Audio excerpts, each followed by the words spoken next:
கலந்திடுவோம்.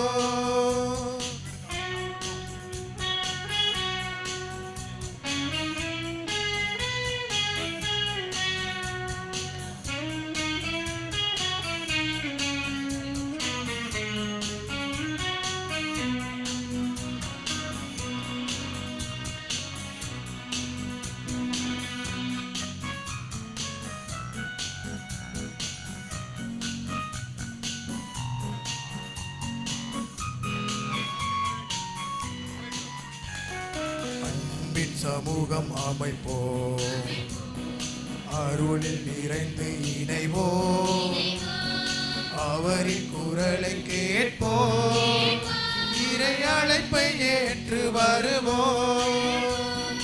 அன்பின் சமூகம் அமைப்போம், அருளில் நிறைந்து இணைவோம், அவரின் குரலை கேட்போம், ஏற்று வருவோம். நிறை வளங்கள் வழங்கும் பலி, வலிமை பெருகும் பலி, மனிதம் மகிழும் பலி, எழுவோம் தொழுவோம். வளங்கள் வலிமை பெருகும் பலி, மனிதம் மகிழும் பலி, எழுவோம் தொழுவோம். இறைவன் அழைக்கும் நல் பலி இதுவே, இனிதாய் கலந்திடுவோம். தந்தை மகன் தூய ஆவியாரின் பெயராலே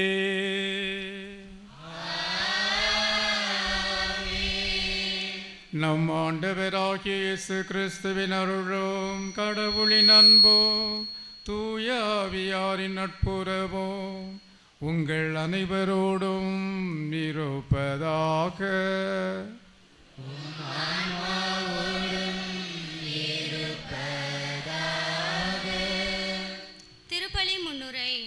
அன்புடையர் மகிழும் ஞாயிறு என்று அழைக்கப்படும் தவக்காலம் 4ஆம் ஞாயிறான இன்று உலகில் அழியாம் இயேசு கிறிஸ்துவின் அருளை நாடி தவக்கால வட்டார திருப்பயணமாக வந்துள்ள இறைமக்கள் அனைவரையும் அன்புடன் வாழ்த்துகின்றோம். இன்று நமக்காக திருப்பலி நிறைவேற்றி ஜெபிக்க வந்துள்ள நம் பேராயர் அவர்களையும் வரவேற்கின்றோம். இன்றைய நற்செய்தியில் பார்வை பெற்றவர் இறைமகன் இயேசுவிற்கு சான்று பகிர்கின்றார். ஆனால் அவரை சுழந்து கொண்டு கேள்விகள் கேட்கும் யூதர்களோ தங்கள் இதயத்தை கடினப்படுத்தி கொண்டு இறைமகனுக்கு எதிராக குற்றம் காண விளைகின்றார்கள். பார்வையற்றவரோ யூதர்களுக்கு அஞ்சாமல் இயேசுவை மீட்பராக நம்பினார்.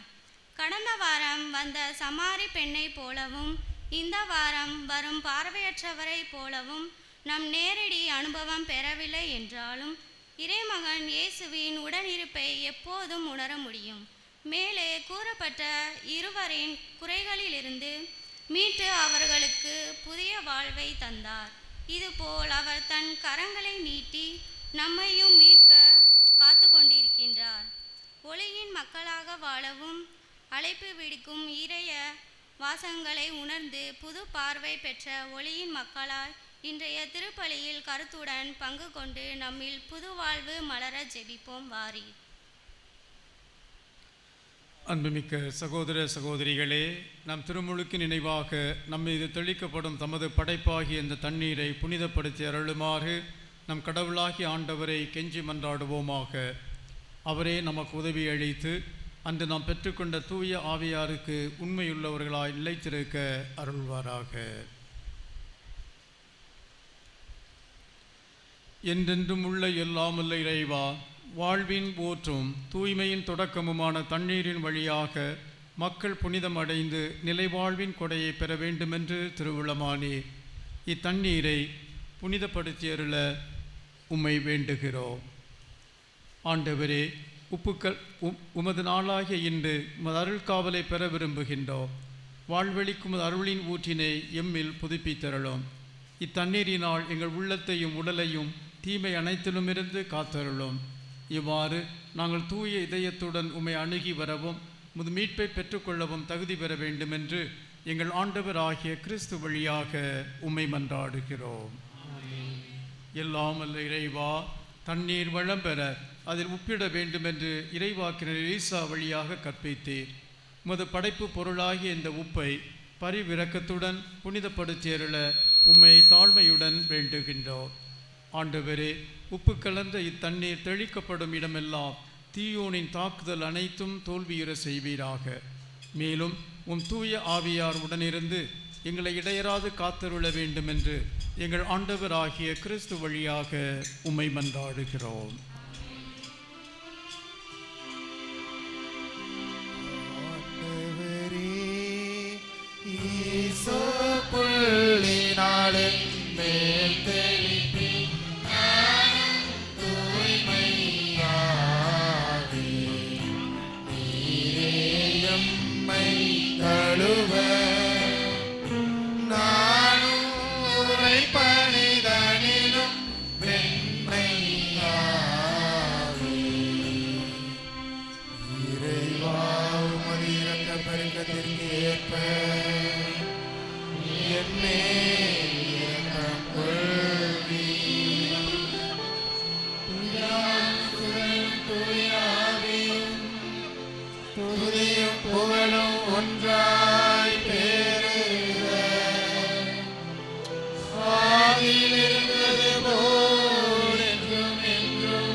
எல்லாமல் இறைவன் நம் பாவங்களிலிருந்து நம்மை தூய்மைப்படுத்துவாராக.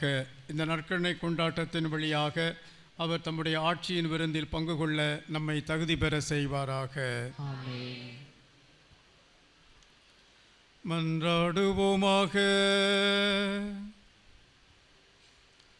அன்பு தந்தையே இறைவா, மனிதரானவும் வாக்கின் வழியாக மனித குலத்தின் ஒப்புரவை வியத்தகு முறையில் செயல்படுத்துகின்றே. அதனால் ஆர்வமிக்க இறைப்பற்றாலும் உயிர் துடிப்புள்ள நம்பிக்கையாலும் வரவிருக்கும் பெருவிழாவுக்கு கிறிஸ்துவ மக்களை விரைந்திட ஆற்றல் பெற அருள் புரிவீராக. உம்மோடு தூய ஆவியாரின் ஒன்றிப்பில் இறைவனாய் என்றென்றும் வாழ்ந்து ஆட்சி செய்கின்ற எங்கள் ஆண்டவரும் திருமகனுமாகிய இயேசு கிறிஸ்து வழியாக உம்மை மன்றாடுகிறோ.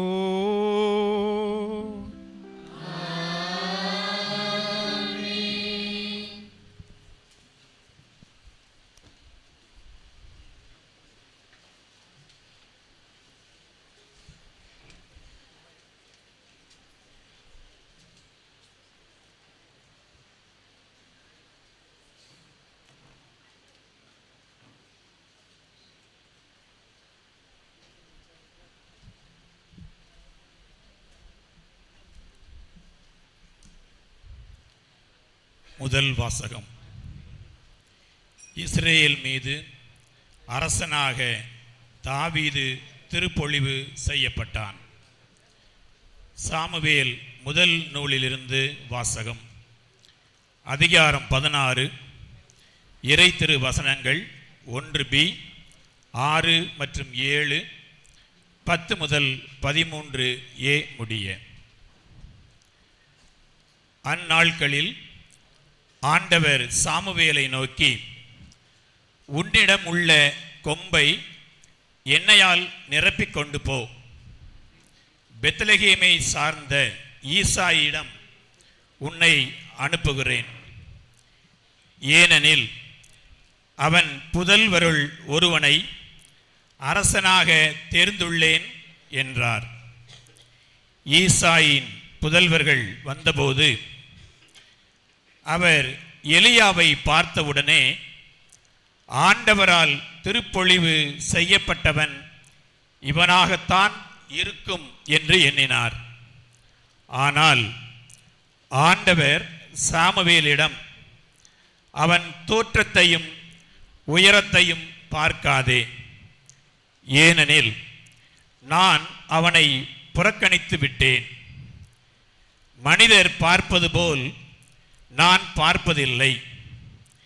மனிதர் முகத்தை பார்க்கின்றனர், ஆண்டவரோ அகத்தை பார்க்கின்றார் என்றார்.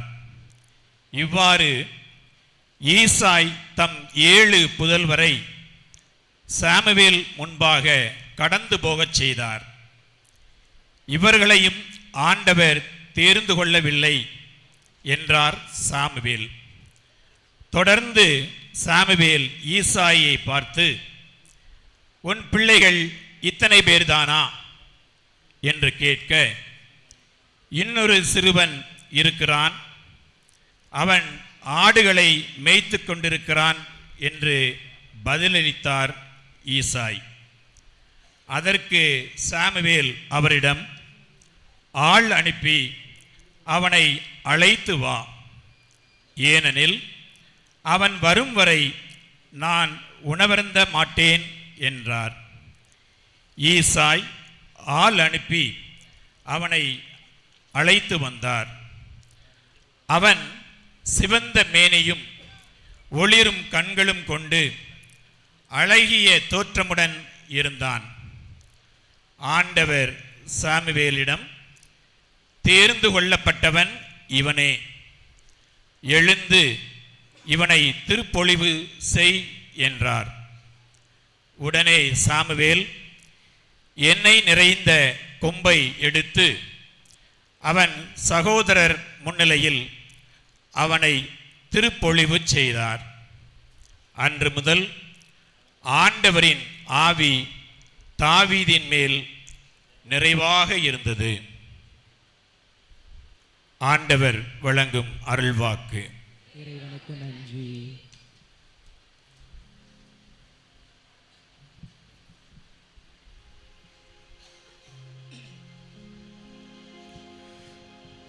இன்று நமக்கு கொடுக்கப்பட்ட திருப்பாடல் 23.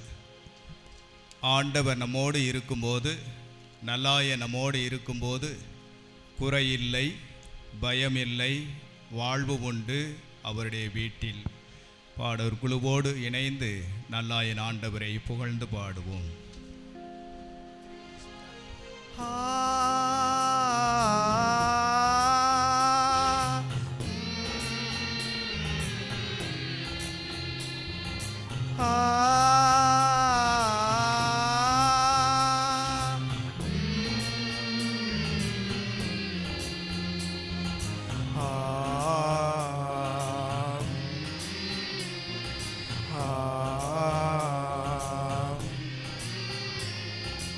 ஆண்டவரின் நாயன் எனக்கு குறையில்லை. ஆண்டவரின் நாயன் எனக்கு குறையில்லை. ஆண்டவரின் நாயன் எனக்கு குறையில்லை.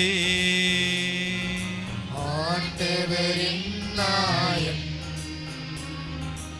எனக்கு குறையில்லை.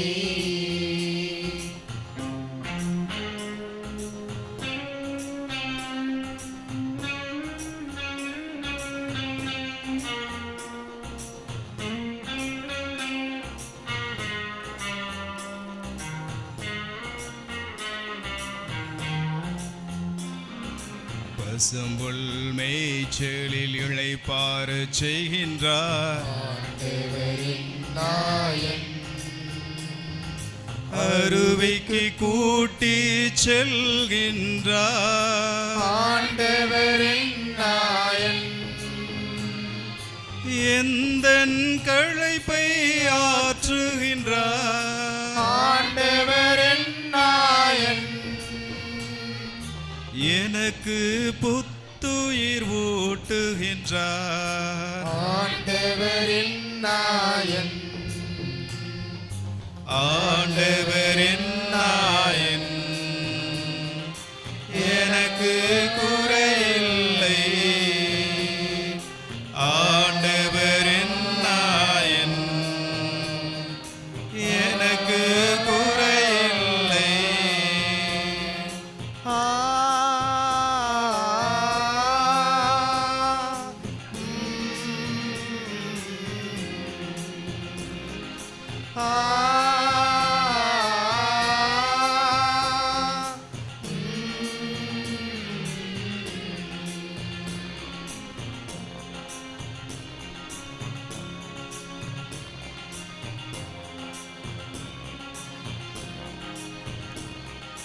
நேரிய வழியில் என நடத்தி செல்கின்றார். ஆண்டவரின் நாயன் இருள் சூழ்ந்த பள்ளத்தாக்கில் ஆண்டவரின் நாயன் நடக்க நேர்ந்தாலும் பயமில்லை. ஆண்டவரின் நாயன் ஏனெனில் என்னோடு இருக்கின்றார். ஆண்டவரின் நாயன் ஆண்டவரின் நாயன் எனக்கு குறையில்லை. ஆண்டவரின் நாயன் எனக்கு குறையில்லை. ஆண்டவரின் நாயன் எனக்கு குறையில்லை.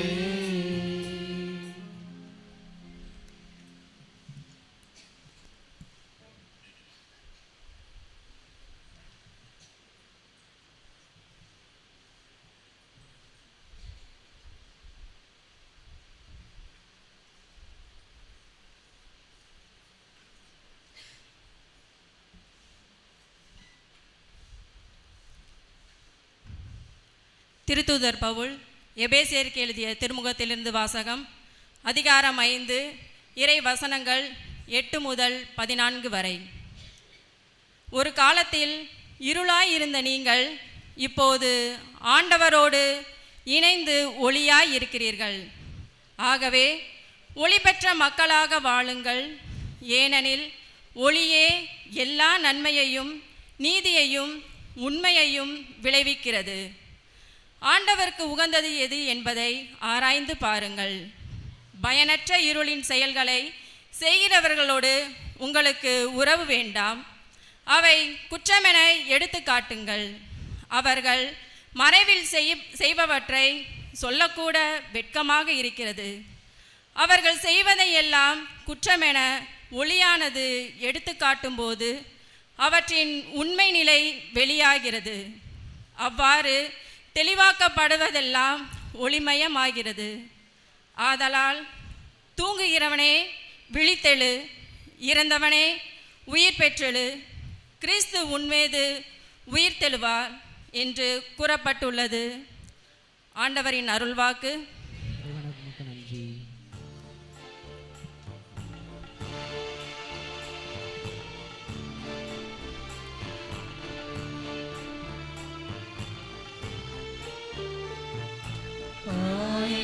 நன்மையை காப்பது போல ஆண்டவர் நம்மை காக்கின்றார். ஆயன் தன் மந்தையை காப்பது போல ஆண்டவர் நம்மை காக்கின்றார். உலகின் ஒளி நானே, என்னை ஆண்டவர் வாழ்வுக்கு வழிகாட்டும் ஒளியை கொண்டிருப்பார் என்கிறார் ஆண்டவர்.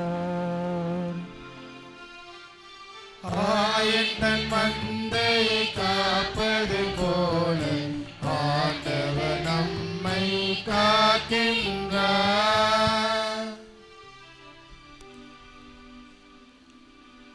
ஆண்டவர் உங்களோடு இருப்பாராக.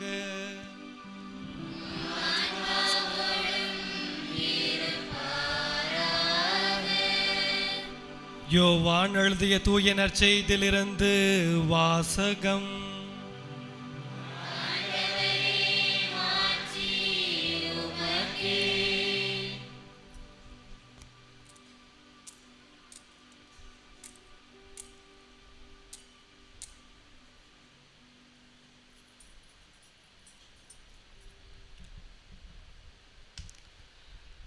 அக்காலத்தில் இயேசு சென்று கொண்டிருக்கும் போது பிறவிலேயே பார்வையற்ற ஒருவரை கண்டார். ரபி, இவர் பார்வையற்றவராய் பிறக்க காரணம் இவர் செய்த பாவமா, இவர் பெற்றோர் செய்த பாவமா என்று இயேசுவின் சீடர்கள் அவரிடம் கேட்டார்கள். அவர் மறுமொழியாக, இவர் செய்த பாவமும் அல்ல, இவர் பெற்றோர் செய்த பாவமும் அல்ல, கடவுளின் செயல் இவர் வழியாக வெளிப்படும் பொருட்டே இப்படி பிறந்தார். பகலாய் இருக்கும் வரை என்னை அனுப்பியவரின் செயலை நாம் செய்ய வேண்டியிருக்கிறது. இரவு வருகிறது, அப்போது யாரும் செயலாற்ற இயலாது. நான் உலகில் இருக்கும் வரை நானே உலகின் ஒளி என்றார். இவ்வாறு கூறிய பின் அவர் தரையில் உமிழ்ந்து உமிழ் நீரால் சேறு உண்டாக்கி அச்சேற்றை பார்வையற்றவருடைய கண்களில் பூசி, நீர் சிலோவாம் குளத்துக்கு போய் கண்களை கழுவும் என்றார். சிலோவாம் என்பதற்கு அனுப்பப்பட்டவர் என்பது பொருள். அவரும் போய் கழுவி பார்வை பெற்று திரும்பி வந்தார். அக்கம் பக்கத்தாரும் அவர் பிச்சை எடுத்து கொண்டிருந்ததை முன்பு பார்த்திருந்தோரும், இங்கே அமர்ந்து பிச்சை எடுத்து கொண்டிருந்தவர் இவர் அல்லவா என்று பேசிக்கொண்டனர். சிலர் அவரே என்றனர், வேறு சிலர் அவர் அல்ல, அவரை போல் இவரும் இருக்கிறார் என்றனர். ஆனால் பார்வை பெற்றவர், நான் தான் அவன் என்றார். அவர்கள், உமக்கு எப்படி பார்வை கிடைத்தது என்று அவரிடம் கேட்டார்கள். அவர் அவர்களை பார்த்து, இயேசு எனப்படும் மனிதர் சேறு உண்டாக்கி என் கண்களில் பூசி சிலோவாம் குளத்துக்கு போய் கண்களை கழுவும் என்றார். நானும் போய் கழுவினேன், பார்வை கிடைத்தது என்றார். அவர் எங்கே என்று அவர்கள் கேட்டார்கள். பார்வை பெற்றவர், எனக்கு தெரியாது என்றார். முன்பு பார்வையற்றவராயிருந்த அவரை அவர்கள் பரிசேயரிடம் கூட்டி வந்தார்கள்.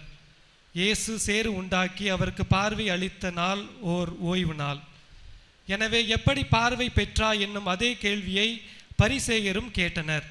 அதற்கு அவர், இயேசு என் கண்களில் சேறு பூசினார், பின் நான் கண்களை கழுவினேன், அப்போது என்னால் பார்க்க முடிகிறது என்றார். பரிசேயருள் சிலர், ஓய்வு நாள் சட்டத்தை கடைபிடிக்காத இந்த ஆள் கடவுளிடமிருந்து வந்திருக்க முடியாது என்று பேசிக்கொண்டனர். ஆனால் வேறு சிலர், பாவியான ஒரு மனிதரால் இத்தகைய அரும் அடையாளங்களை செய்ய இயலுமா என கேட்டனர்.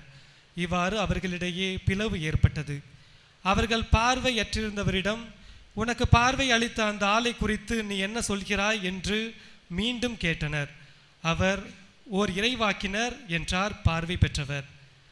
அவர் பார்வையற்றிருந்த இப்போது பார்வை பெற்றுள்ளார் என்பதை அவருடைய பெற்றோரை கூப்பிட்டு கேட்கும் வரை யூதர்கள் நம்பவில்லை.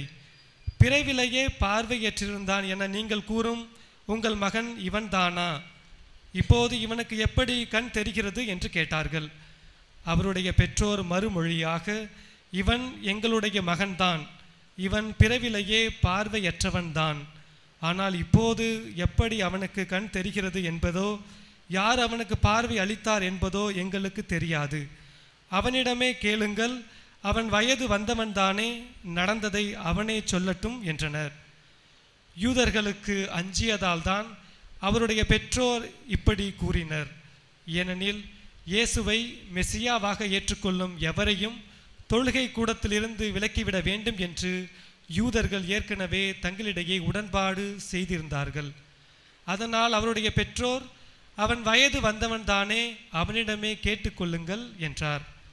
பார்வையற்றிருந்தவரை யூதர்கள் 2ஆம் முறையாக கூப்பிட்டு அவரிடம், உண்மையை சொல்லி கடவுளை மாட்சிப்படுத்து, இம்மனிதன் ஒரு பாவி என்பது எங்களுக்கு தெரியும் என்றனர். பார்வை பெற்றவர் மறுமொழியாக, அவர் பாவியா இல்லையா என்பது எனக்கு தெரியாது. ஒன்று மட்டும் எனக்கு தெரியும், நான் பார்வையற்றவனாய் இருந்தேன், இப்போது பார்வை பெற்றுள்ளேன் என்றார். அவர்கள் அவரிடம், அவன் உனக்கு என்ன செய்தான், எப்படி பார்வை அளித்தான் என்று கேட்டார்கள். அவர் மறுமொழியாக, ஏற்கனவே நான் உங்களிடம் சொன்னேன், அப்போது நீங்கள் கேட்கவில்லை, இப்போது மீண்டும் ஏன் கேட்க விரும்புகிறீர்கள்? ஒருவேளை நீங்களும் அவருடைய சீடர்களாக விரும்புகிறீர்களோ என்று கேட்டார். அவர்கள் அவரை பழித்து, நீ அந்த ஆளுடைய சீடனாக இரு, நாங்கள் மோசையின் சீடர்கள். மோசையோடு கடவுள் பேசினார் என்பது எங்களுக்கு தெரியும், இவன் எங்கிருந்து வந்தான் என்பதே தெரியாது என்றார்கள். அதற்கு அவர், இது வியப்பா இல்லையா? எனக்கு பார்வை அளித்திருக்கிறார், அப்படியிருந்தும் அவர் எங்கிருந்து வந்தவர் என தெரியாது என்கிறீர்களே. பாவிகளுக்கு கடவுள் செவி சாய்ப்பதில்லை. இறைப்பற்று உடையவராய் கடவுளின் திருவுளப்படி நடப்பவருக்கே அவர் செவி சாய்க்கிறார் என்பது நமக்கு தெரியும். பிறவிலேயே பார்வையற்றிருந்த ஒருவர் பார்வை பெற்றதாக வரலாறே இல்லையே. இவர் கடவுளிடமிருந்து வராதவர் என்றால் இவரால் எதுவுமே செய்திருக்க இயலாது என்றார்.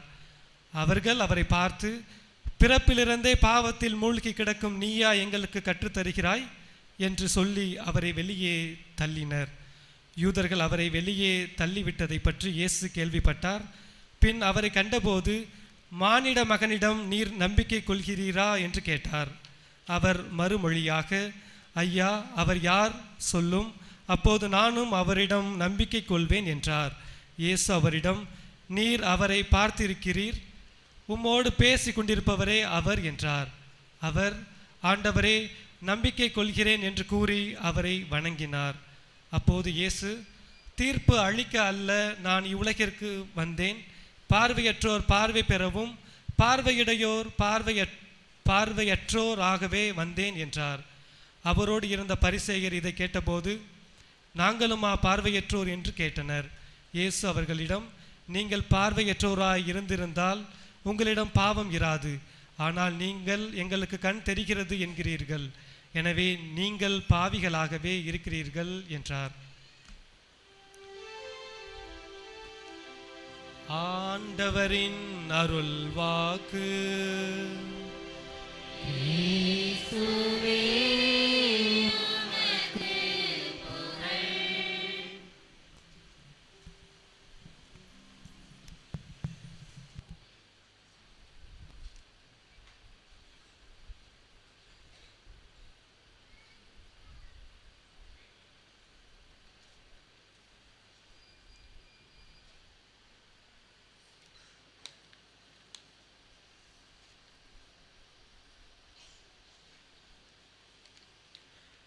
இறையேசுவில் அன்பார்ந்த சகோதர சகோதரிகளே, தவக்காலத்தின் 4ஆம் ஞாயிற்றுக்கிழமையான இன்று நமது விருதுநகர் மறைவட்ட அளவிலே இங்கிருக்கின்ற அனைத்து தந்தையர்களும் இறை மக்களும் ஆகிய நீங்கள் இணைந்து இந்த தவக்கால திருப்பயணத்தை மேற்கொண்டு மரியானுஸ் நகர் ஆலயத்தின் இந்த வளாகத்தில் குழுமி இந்த விழாவை கொண்டாடி கொண்டிருக்கிறீர்கள்.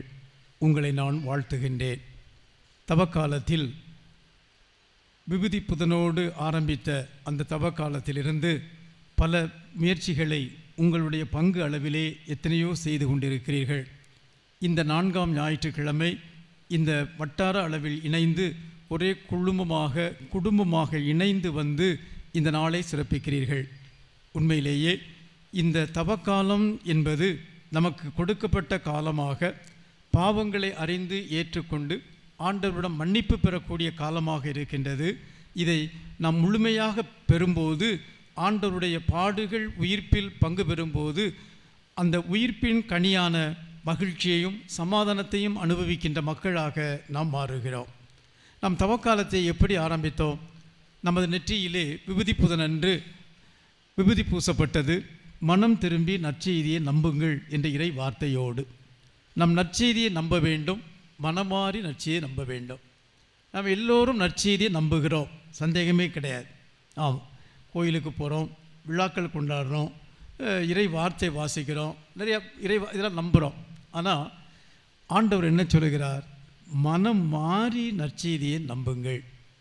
மனம் மாறாமல் நம்முடைய மனத்தில் இருக்கின்ற மனதை அப்படியே வைத்துக்கொண்டு நான் என்ன செய்ய விரும்புகிறேனோ அதையே செய்து கொண்டு நற்செய்தியும் நான் ஏற்றுக்கொள்ளுவேன் என்று சொல்லுகின்ற போது அது ஒரு மாறுபட்ட வாழ்வாக இருக்கின்றது. அப்படி என்றால் மனம் மாறி நற்செய்தியை நம்ப வேண்டும் என்ற அழைப்போடு இந்த தவக்காலத்தில் நுழைந்த நமக்கு இன்றைய நாளிலே இறை வார்த்தை எதை கொடுக்கிறது என்று பார்ப்போமே என்றால், ஆண்டவர் நம் முகத்தை பார்க்கவில்லை, மாறாக நமது அகத்தை பார்க்கிறார். நமது முகத்தை பார்க்கவில்லை. முகம் அழகாக இருக்கா, பவுடர் போட்டிருக்கோமா, ஷேவ் பண்ணியிருக்கிறோமா, சென்ட் அடிச்சிருக்கோமா, இதெல்லாம் அவர் பார்க்கல. உள்ள உருப்படியாக இருக்கிறதா, பாவக்கரைகள் நீக்கப்பட்டு இருக்கிறதா, உள்ளம் எப்படி இருக்கிறது என்று நமது உள்ளத்தை ஊடுருவி பார்க்கிறார்.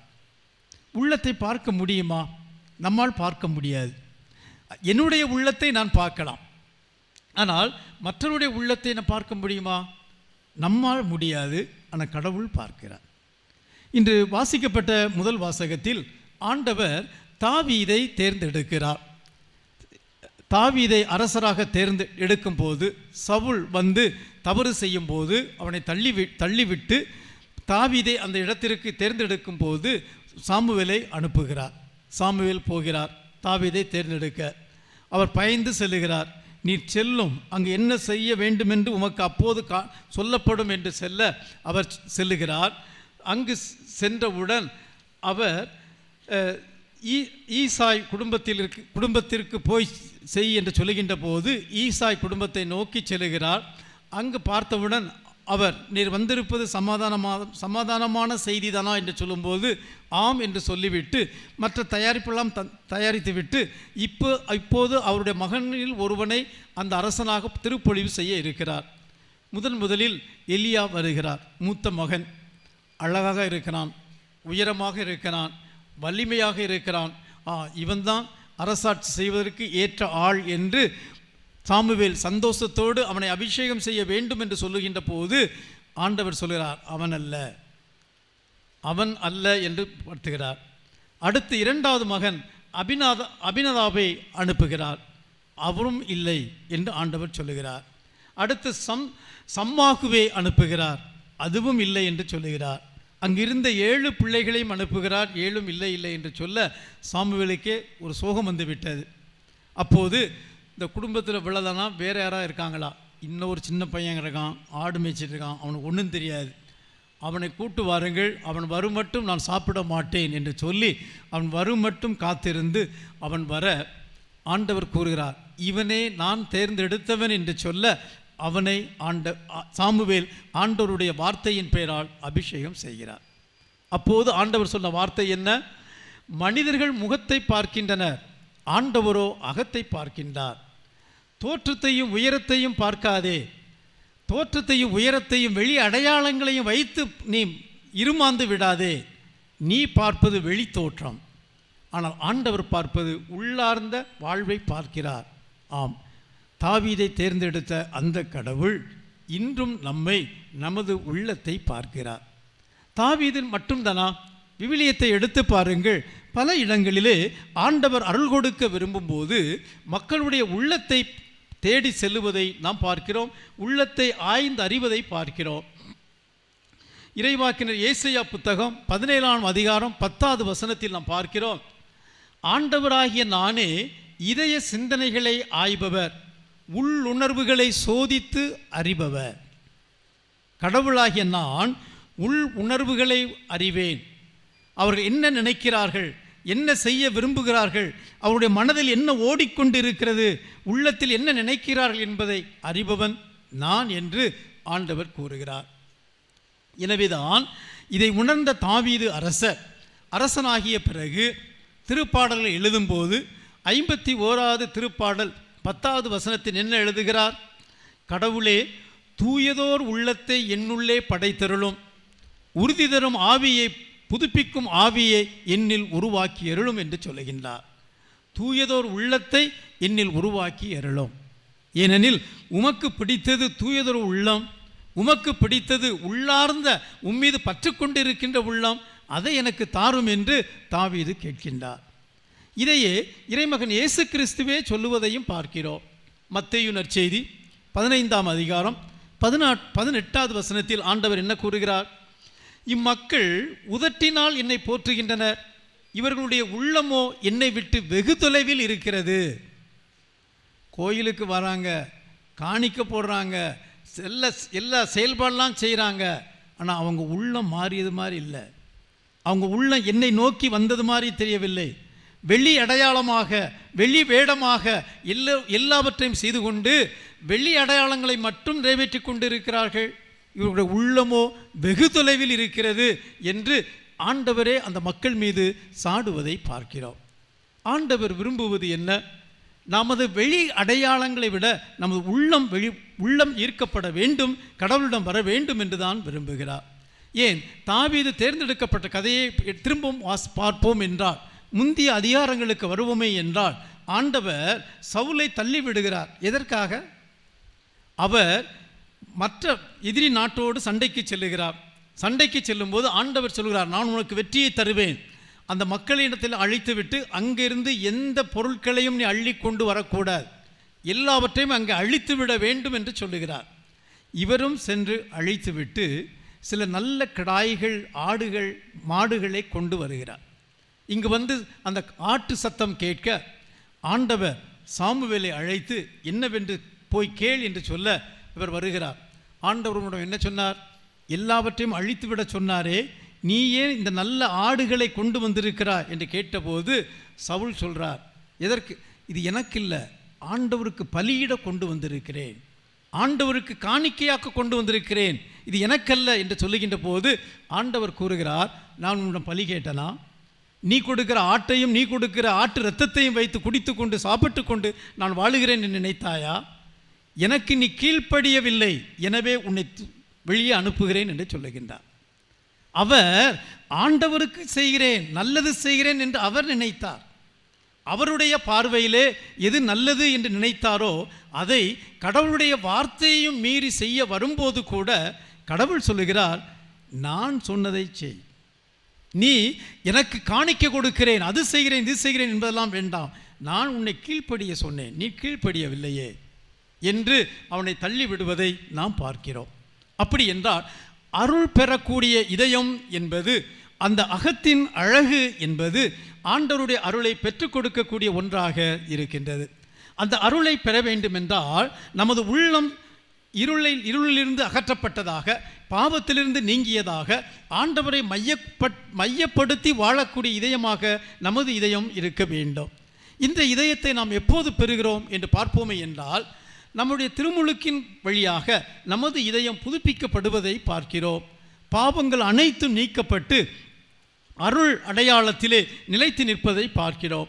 இது தவறுகள் செய்யப்படும் போது அந்த ஒப்புரவு அருள் சாதனம் அல்லது பாவ சங்கீர்த்தனத்தின் வழியாக இந்த பாவக்கரைகள் நீங்க அந்த முழுமையான தூய்மையான உள்ளத்தை ஆண்டவர் கொண்டு வருவதை நாம் பார்க்கிறோம். இதைத்தான் இது வாசிக்கப்பட்ட 2ஆம் வாசகத்தில் பவுலடிகளார் எபேசியருக்கு எழுதிய திருமுகத்தில் என்ன சொல்லுகிறார்? ஒரு காலத்தில் இருளாய் இருந்த நீங்கள் இப்போது ஆண்டவரோடு இணைந்து ஒளியாய் இருக்கிறீர்கள் என்று சொல்லுகின்றார். அந்த இருள் என்று சொல்லுகின்ற போது பாவம் நிறைந்த பாவ கரையிலிருந்து விடுபட்டு ஒளியின் மக்களாக நாம் வாழ வேண்டும் என்று சொல்லுகின்ற போது ஒளியின் மக்களாக நாம் மாறுகிறோம். யோவான் நற்செய்தி 8ஆம் அதிகாரத்திலே ஆண்டவர் கூறுகிறார், உலகிற்கு ஒளி நான், என்னை பின் செல்பவன் இருளில் நடவான் என்று சொல்லுகின்றார். அந்த ஒளியை பெறுவது இந்த பாவமற்ற ஆண்டவரை மையப்படுத்தி வாழுகின்ற உள்ளமாக இருக்கின்றது. இந்த உள்ளத்தில்தான் கடவுளுடைய ஒளி ஏற்றப்படுகிறது. இந்த ஒளிதான் வாழ்க்கைக்கு வழிகாட்டும் ஒளியாக அது மாறுகிறது. எனவேதான் இன்று வாசிக்கப்பட்ட 2ஆம் வாசகத்தில் பவுலடிகளார் என்ன சொல்லுகிறார்? ஆண்டவருக்கு உகந்தது எது என்பதை ஆராய்ந்து பாருங்கள். ஆண்டவருக்கு உகந்தது எது என்று ஆராய்ந்து பார்த்து அதை செய்யுங்கள். பயனற்ற இருளின் செயல்களை செய்பவர்களோடு உறவு கொள்ள வேண்டாம், குற்றங்கள் செய்யாதீர்கள். இந்த உலகம் எது நன்மை என்று சொல்லுகிறதோ, இந்த உலகம் எது மகிழ்ச்சி என்று சொல்லுகிறதோ, இந்த உலகம் எது உயர்வு என்று சொல்லுகிறதோ அதை தூக்கி பிடிக்காதீர்கள். கடவுள் அதையே, இந்த உலகம் பெரியது என்று தூக்கி பிடிப்பதையே கடவுளுடைய இல்லத்திற்கும் கொண்டு வராதீர்கள் என்று சொல்லுகிறார். அப்படி என்றால் உங்களுடைய பதவி, உங்களுடைய பணம், உங்களுடைய பட்டம், உங்களுடைய உயர்வு, உங்களுடைய வேறுபாடு, உங்களுடைய உயர்வு தாழ்வு, இதையெல்லாம் உலகம் கொடுக்கின்ற தன்மை, அதை நீங்கள் தள்ளி வைத்துவிட்டு என்னிடம் ஒளி பெற்ற மக்களாக வாருங்கள் என்று சொல்லுகின்றார். பவுலடியார் சொல்லுகிறார், ஆண்டவருக்கு உகந்தது எது என்று ஆராய்ந்து பாருங்கள். இருளில் வாழுகின்ற மக்களைப் போல, இந்த உலக மக்களைப் போல உலக வாழ்க்கையை இந்த பங்குகளில், மறைமாவட்டங்களில், அந்த ஆன்மீக வாழ்வில் புகுத்தாதீர்கள். நாம் மாறுபட்டு நிற்க வேண்டும் என்று சொல்லுகின்றார். சொல்லுவதோடு மட்டுமல்ல, அதற்குரிய சூழ்நிலையையும் அதுக்குரிய ஆற்றலையும் அதே ஆண்டவர் தருகிறார். இறைவாக்கினர் எசேக்கியேல் வழியாக ஆண்டவர் என்ன கூறுகிறார்? 36ஆம் அதிகாரம் 26வது வசனத்திலே, நான் உங்களுக்கு புதிய இதயத்தை அருள்வேன், புதிய ஆவியை உங்களுக்குள் புகுத்துவேன், உங்கள் உடலிலிருந்து கல்லான இதயத்தை எடுத்துவிட்டு சதையாலான இதயத்தை நான் பொருத்துவேன் என்று சொல்லுகின்றார். அப்படி என்றால் இந்த உலகம் கொடுக்கின்ற வாழ்விலே மயங்கி விடாது ஆண்டவருடைய அருளை பெறுவதற்கு அவரே நமக்கு வழி செய்தும் கொடுக்கின்றார். அப்படி என்றால் நமக்கு அந்த நல்ல உள்ளத்தை, அந்த புதிய இதயத்தை ஆண்டவர் நமக்கு கொடுக்கிறார் என்றால், அந்த இதயத்தை கொடுக்கிறார் என்ற உணர்வு இருக்க வேண்டும். அந்த இதயத்தை பெறக்கூடிய மக்களாக மாற வேண்டும். அப்போதுதான் நமது அகம் கடவுளுக்கு உகந்ததாக அது மாறும். அது எப்படி அந்த கடவுள் கொடுக்கின்ற அந்த புதிய இதயத்தை நாம் பெற முடியும் என்று பார்ப்போமே என்றால், 119வது திருப்பாடல்களிலே, குறிப்பாக 105வது வசனத்திலே அவர் சொல்லுகிறார், என் காலடிக்கு உம் வாக்கே விளக்கு, என் பாதைக்கு ஒளியும் அதுவே. அந்த புதிய இதயத்தை பெறுவது என்பது அந்த இறை வார்த்தை கொடுக்கின்ற வாழ்வை வாழும் போது, இறை வார்த்தை கொடுக்கின்ற படிப்பினையை ஏற்று வாழும் போது, அதிலிருந்து நாம் அந்த புதிய இதயத்தை நோக்கி நடக்கக்கூடிய மக்களாக நாம் மாறுகிறோம்.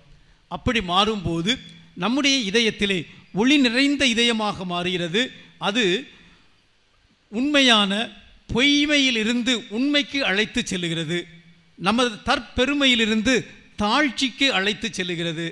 பாவ நிலையிலிருந்து புனிதத்துவத்துக்கு அழைத்து செல்லுகிறது. இந்த உலகம் காட்டுவது என்பது பாவமும் தற்பெருமையும் எதுவும் செய்யலாம் என்று சொல்லிக் கொண்டிருக்கின்ற இந்த சமூகத்தில் இந்த இறை ஒளி நமக்கு காட்டுவது தாழ்ச்சியாக, பிறரை மன்னித்து ஏற்றுக்கொள்ளக்கூடிய நிலையில் புனித வாழ்வு வாழ உண்மைக்கு நம்மை அழைத்து செல்லக்கூடிய ஒன்றாக இருக்கின்றது. இந்த உண்மையை எப்படி நாம் பெற முடியும் என்று பார்ப்போமே என்றால், ஆண்டவரிடம் இணைக்கும் போதுதான், இறை வார்த்தையை வாசிக்கும் போதுதான் இந்த உண்மையை நாம் பெற முடியும். குறிப்பாக இன்று வாசிக்கப்பட்ட நற்செய்தியில் நாம் ஒரு அழகான ஒரு புதுமை, அந்த அதிகாரம் முழுவதுமே, 9ஆம் அதிகாரம் முழுவதுமே இன்று வாசிக்க கேட்டோம். அந்த பிறவி குருடனை ஆண்டவர் அழகாக பார்வையை கொடுக்கிறார். இந்த பார்வையை கொடுக்க ஆரம்பித்து வைத்தது யார் என்றால், அவன் கேட்கவில்லை, ஆண்டவர் தான் வருகிறார். உனக்கு பார்வை பெற வேண்டுமா என்று சொல்லுகின்ற போது ஆம் என்று சொல்ல ஒரு அழகான ஒரு லிட்டர்ஜியே அங்கே நடக்குது. அவனை வெளியே கூட்டு போய் ஒரு சகதி உண்டாக்கி அதில் கண்ணை போர்த்தி சிலோனில் போய் சிலோன் என்ற ஆற்றிலே கழுவு என்று சொல்ல அவன் பார்வை பெறுகிறான். அது இருக்கட்டும், அதுக்கப்புறம் தான் நடக்கு. அந்த பரிசேயர்கள் உனக்கு பார்வை கொடுத்தது யார் என்று சொல்லுகின்ற போது இவன் என்ன சொல்லுகிறான்? இயேசு என்ற ஒரு மனிதர்னு சொல்லலாம். இயேசு என்ற ஒரு மனிதர். அடுத்து பிரச்சனை போகுது. அவங்க அப்பா அம்மா கூப்பிடுறாங்க, அவனை கேட்குறாங்க, அவங்க பயந்து அவன் தான் பெரியவனாச்சு அவன்கிட்ட கேட்டுக்கங்கன்னு அவங்க ஒதுங்குறாங்க. ஆண்டவரை பார்த்து அந்த பரிசேயர்கள் சொல்லுகிறார்கள், அவன் ஒரு பாவி, ஏனெனில் அவன் ஓய்வு நாளை கடைப்பிடிப்பதில்லை. இந்த புதுமை நடந்தது ஓய்வு நாள் என்று. ஓய்வு நாளை கடைப்பிடிக்காதவன் கடவுளிடமிருந்து எப்படி வர முடியும்? கடவுளிடமிருந்து வராதவன் எப்படி வரவில்லை என்றால் அவன் பாவியாகத்தானே இருக்க வேண்டும். அவன் பாவி என்று சொல்ல இவன் சொல்லுகிறான், அவர் பாவியா இல்லை, பாவியாக இருந்தால் எனக்கு எப்படி ஒளி கொடுக்க முடியும், பார்வை கொடுக்க முடியும், அவர் ஒரு இறைவாக்குன்னு சொல்லலாம். இயேசு என்ற ஒரு மனிதர்னு சொன்னான், இப்போ அடுத்து சொல்கிறான் அவர் ஒரு இறைவாக்கினர், அவர் பாவியாக இருக்க முடியாது. எப்படி அவனுக்கு தெரியுமா? தெரியாது. தெரியாதனாலாம் சொல்கிறான் இயேசுங்கிறவர் ஒருவர் எனக்கு கொடுத்தாருப்பான்னு சொல்லலாம். முன்னப்பின்னு அவரை தெரியாது. ஆனால் வாழ்க்கையில் செயல்பட்டதை அனுபவித்ததை வைத்துக்கொண்டு அவன் சொல்லுகிறான், எனக்கு இந்த பார்வையை அவரால் கொடுக்க முடிந்தது என்றால் அவர் பாவியாக இருக்க முடியாது, வித்த காட்டுறவனாக இருக்க முடியாது, சும்மா அந்த சாம்பிராணி போட்டு தெளிக்கிறவனாக இருக்க முடியாது.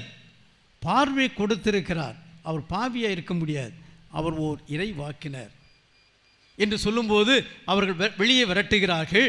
இயேசு அவனை பார்த்து, நீ இயேசுவின் மீது, மெசியா மீது நம்பிக்கை கொள்கிறாயா என்று கேட்கின்ற போது, அப்போ அவன் என்ன கேட்குறான்? மெசியாங்கிறது யார் கேட்கிறான்.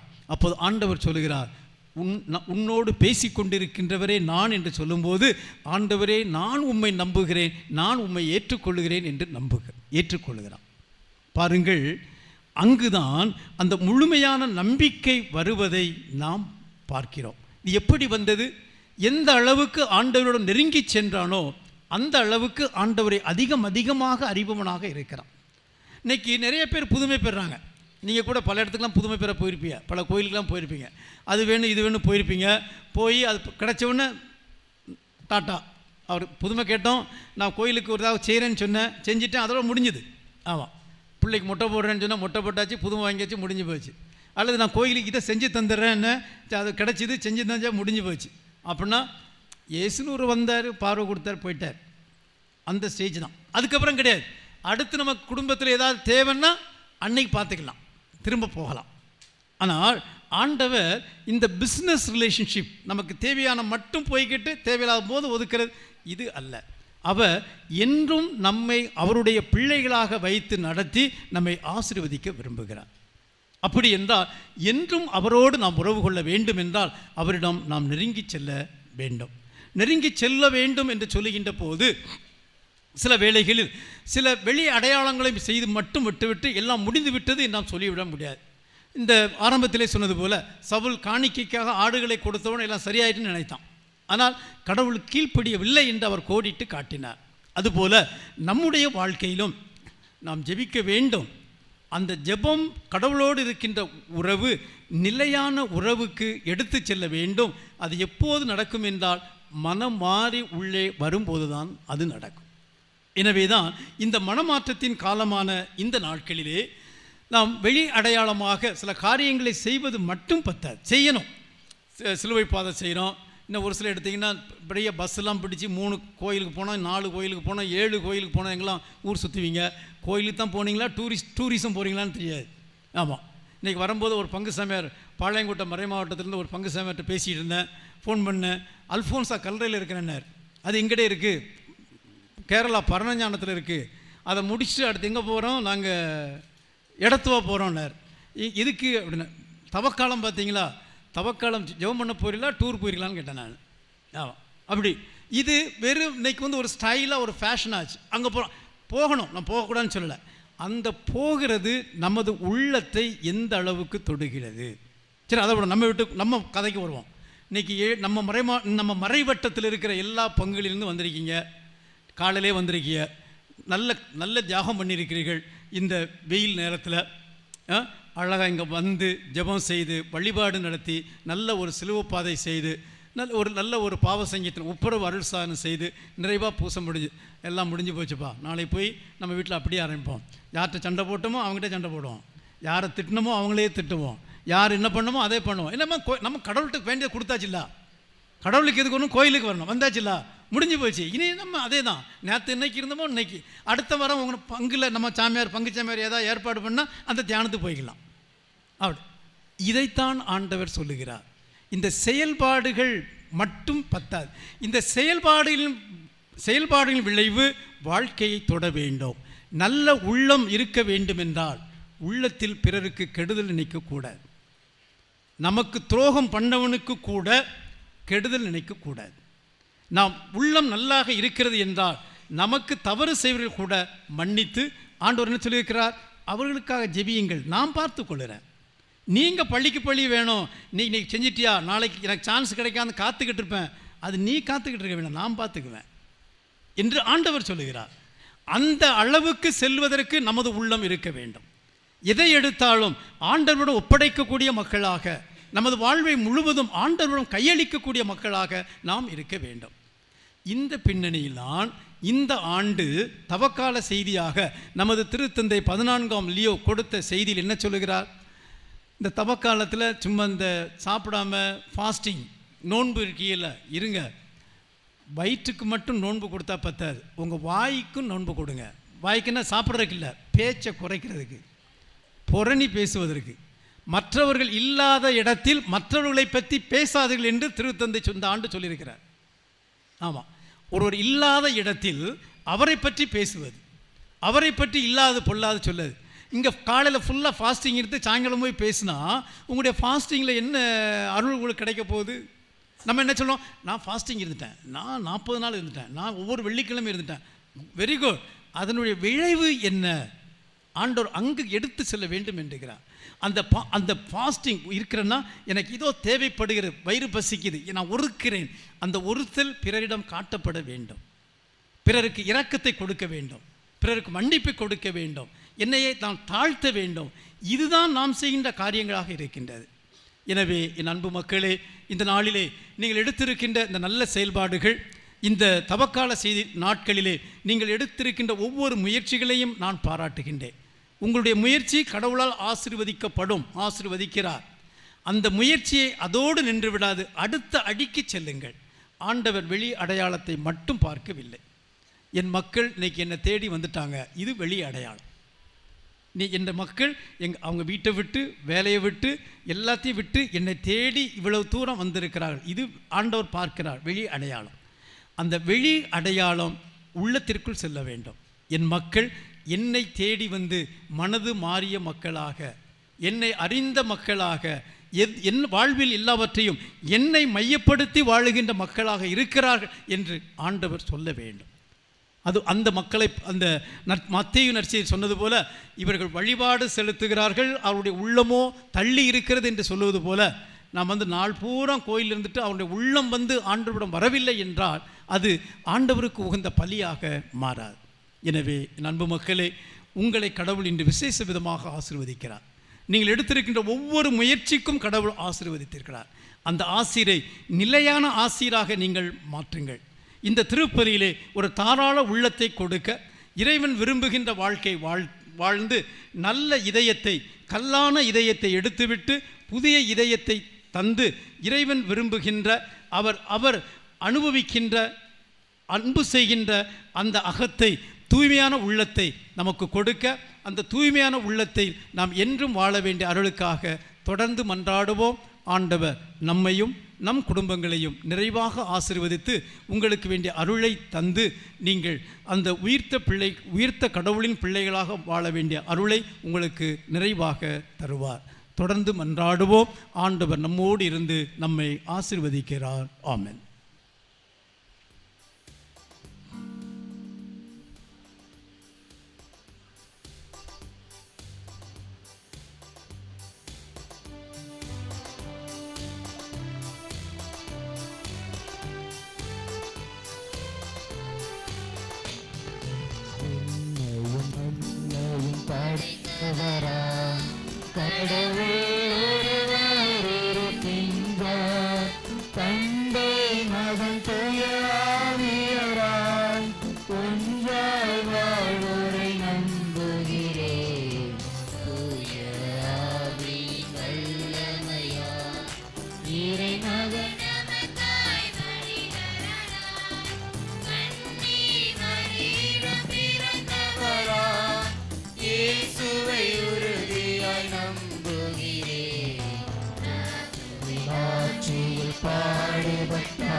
சிலுவையிலிருந்து அடக்கப்பட்டார், மூன்றாம் நாளில் உயிர்த்தெழுந்தார், இறப்பின் மீது வெற்றி கொண்டார். இன்பகம் வாழும் தந்தையிடம் அரியணை கொண்டு இருக்கின்றார்.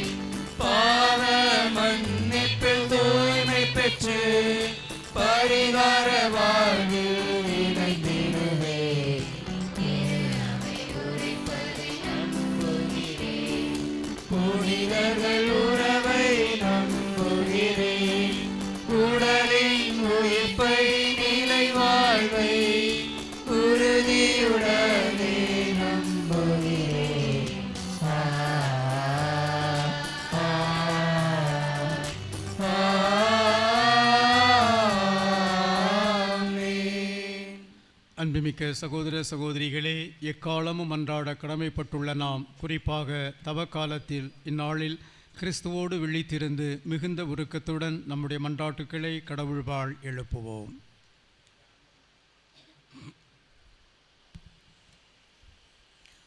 உலகின் ஒளியே இறைவா, எம் திருத்தந்தை ஆயர்கள் சிறப்பாக இன்றைய நாள் திருப்பலி நிறைவேற்றும் எம் மதுரை உயர் மாநில பேராயர் அவர்களுக்காகவும் எம் விருதுநகர் வட்டாரத்தில் பணியாற்றும் குருக்கள், அருட்சகோதரிகள், துறவரத்தார் ஆகியோர் ஒளியின் மக்களாக நீர் காட்டும் பாதையில் திரு அவையை நடத்தி செல்லக்கூடிய ஆற்றலை தந்தரல வேண்டும் என்று இறைவா உம்மை மன்றாடுகின்றோம். ஆண்டவரே, எங்கள் மன்றாட்டை கேட்டருளும்.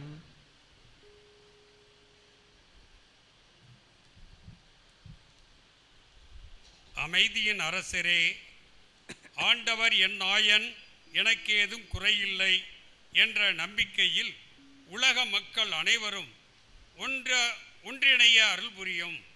உலக நாடுகளிடையே நிலவும் போர், வன்முறை, தீவிரவாதம் போன்ற இருளின் செயல்களை தலைவர்கள் கைவிடவும், எதிர்வரும் தேர்தலில் சமய சார்பற்ற நீதியான நல்லாட்சி அமையவும் மக்கள் அனைவரும் அச்சமின்றி வாழ வரமருள வேண்டுமென்று இறைவா உம்மை மன்றாடுகிறோம்.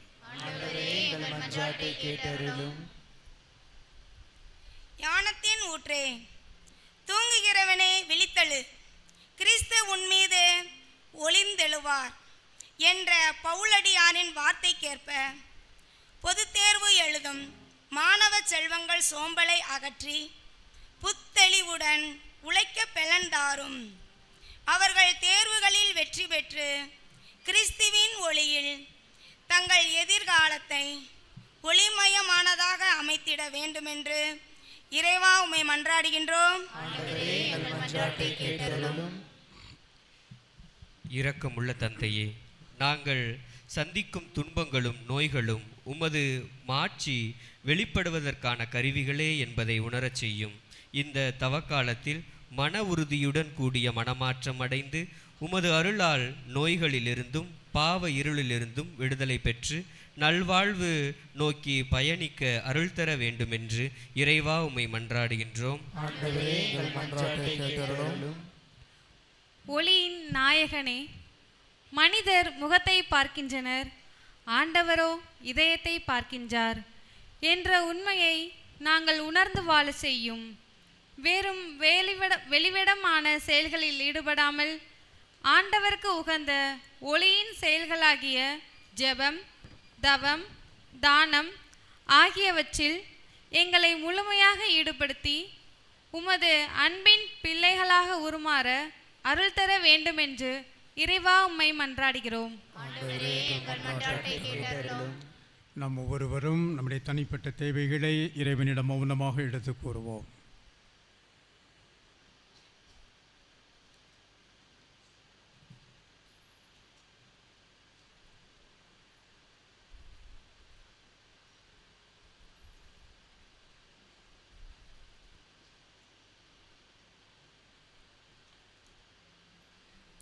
ஆண்டவரே, உமக்கள் முழு இதயத்தோடு மனம் திரும்பி உம்மிடம் வர செய்தருளும். அவர்கள் துணிவுடன் மன்றாடி கேட்பதெல்லாம் உமது இரக்கத்தால் பெற்றுக்கொள்வார்களாக. எங்கள் ஆண்டவராகிய கிறிஸ்து வழியாக உம்மை மன்றாடுகிறோம்.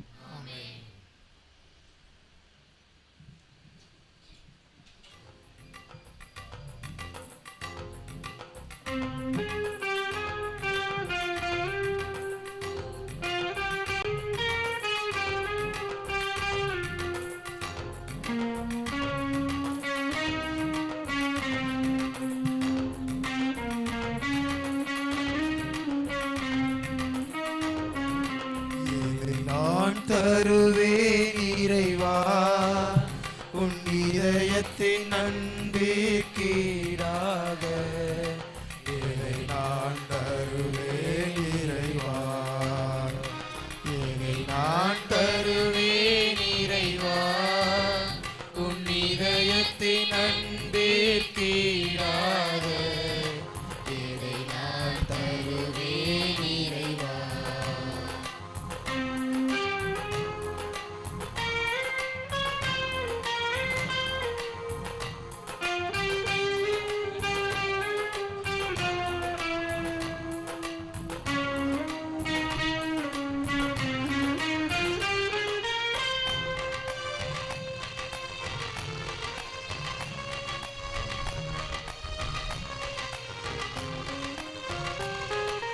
குறை நான் செய்தேன் இறைவா, பாவக்குழியில் விழுந்தேன் இறைவா.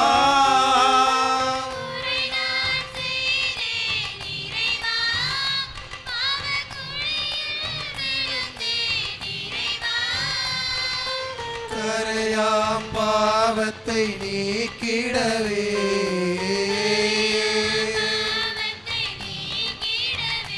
நீ கல்வாரி மலையில் இறந்தாயோ.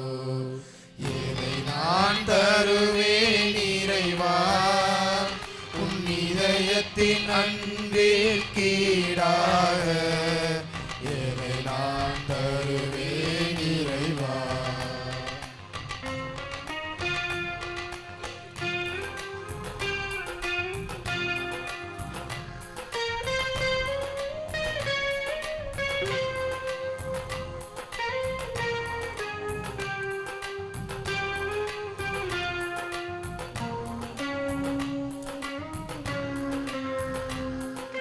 பாவம் என்றொரு விஷத்தால் நான் பாதகம் செய்தேன் இறைவா.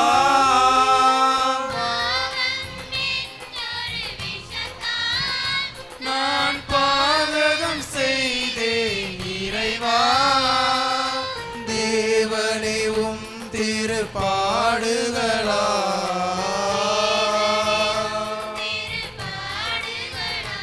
என்னை தேற்றிடவே நீ இறந்தாயோ. எதை நான் தருவேன் இறைவா, உன் இதயத்தின் அன்பிற்கீடாக எதை நான் தருவேன் இறைவா. எதை நான் தருவேன் இறைவா. எதை நான் தருவேன் இறைவா.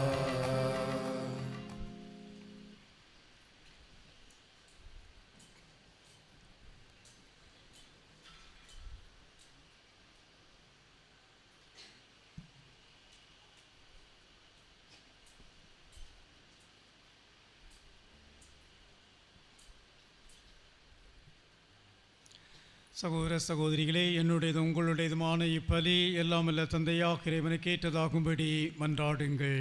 ஆண்டவர் தமது பெயரின் புகழ்ச்சிக்காகவும் ஆட்சிக்காகவும் தம் நன்மைக்காகவும் புனித திரு அவை அனைத்து நலன்களுக்காகவும் மது கையிலிருந்து பலியை ஏற்றுக் கொள்வாராக. எல்லாம் அல்ல இறைவா, பணிவுடன் உம்மை வேண்டி நிலையான உதவி அளிக்கும் காணிக்கைகளை பேரிரக்கத்துடன் உமக்கு ஒப்பு கொடுக்கிறோம். அதனால் நாங்கள் இவற்றை உண்மையிலேயே போற்றவும் உலகின் மீட்புக்காக உமக்கு உகந்தவாறு ஒப்பு கொடுக்கவும் செய்வீராக. எங்கள் ஆண்டவராகிய கிறிஸ்து வழியாக உம்மை மன்றாடுகிறோ.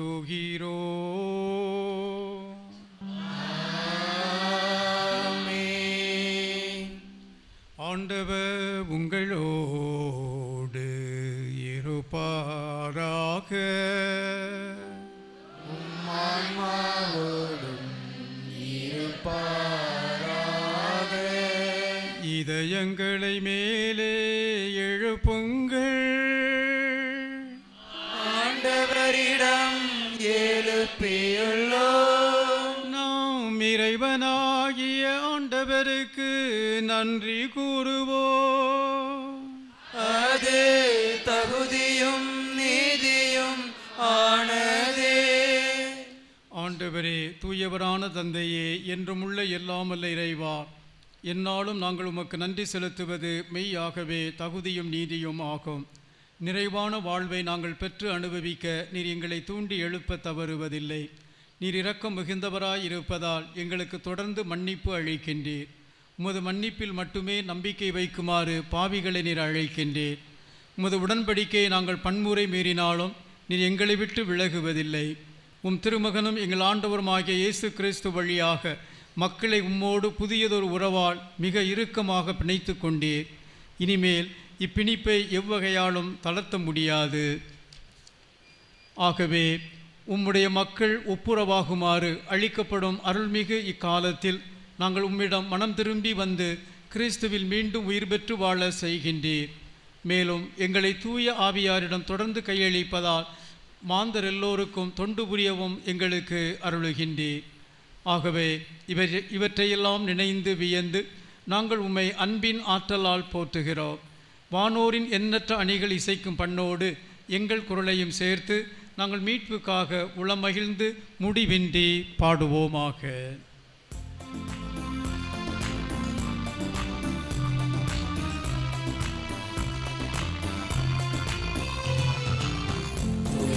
தூயவ தூயவ வான்படைகளின் கடவுளமாண்டவர், விண்ணகமும் மண்ணகமும் உமது மாட்சியால் நிறைந்துள்ளன. உன்னதங்களிலே ஓசன்னா, உன்னதங்களிலே ஓசன்னா, உன்னதங்களிலே ஓசன்னா, உன்னதங்களிலே ஓசன்னா. ஆண்டவர் பெயரால் வருகிறவர் ஆசி பெற்றவர். உன்னதங்களிலே ஓசன்னா, உன்னதங்களிலே ஓசன்னா, உன்னதங்களிலே ஓசன்னா, உன்னதங்களிலே ஓசன்னா. ஆண்டவரே, நீர் மெய்யாகவே தூயவர். எனவே நீர் தூயவராக இருப்பது போல் மனிதரும் தூய்மை அடைய உலகத்தின் தொடக்கம் முதல் தொடர்ந்து செயலாற்றி வருகின்றீர். மக்களின் காணிக்கைகளை கண்ணோக்கி அவற்றின் மீது தூய ஆவியாரின் ஆற்றலை பொழிந்தருள உம்மை மன்றாடுகின்றோம். இவ்வாறு அன்பு திருமகன் இயேசு கிறிஸ்துவின் உடலாகவும் இரத்தமாகவும் இவை மாறுவனவாக. அவரில் நாங்களும் பிள்ளைகளாய் இருக்கின்றோம். பாவத்தால் நாங்கள் முன்பு அழிந்து போனோம், மீண்டும் உம்மிடம் வர வலுவற்றவரானோம்.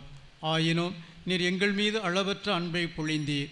எவ்வாறெனில் ஒரே நேர்மையாளராகிய திருமகன் எங்களுக்காக சிலுவை மரத்தில் அறையப்படுவதை தாழ்வு என கருதாமல் தம்மையே எங்களிடம் கையளித்தார். இவ்வாறு அவர் தம் புனித கைகளை விண்ணகத்துக்கும் மண்ணகத்துக்கும் நடுவே விரித்து உடன்படிக்கையின் நிலையான அடையாளமானார். இது நிகழும் முன் அவர் தம் சீடர்களோடு பாஸ்கா கொண்டாட விரும்பினார். அவர்களோடு அவர் உணவருந்தும் போது அவர் அப்பத்தை எடுத்து உமக்கு நன்றி செலுத்தி ஆசி வழங்கி அதை பிட்டு அவர்களுக்கு அளித்து கூறியதாவது: அனைவரும் இதிலிருந்து பெற்று உண்ணுங்கள், ஏனெனில் இது உங்களுக்காக கையளிக்கப்படும் என் உடல்.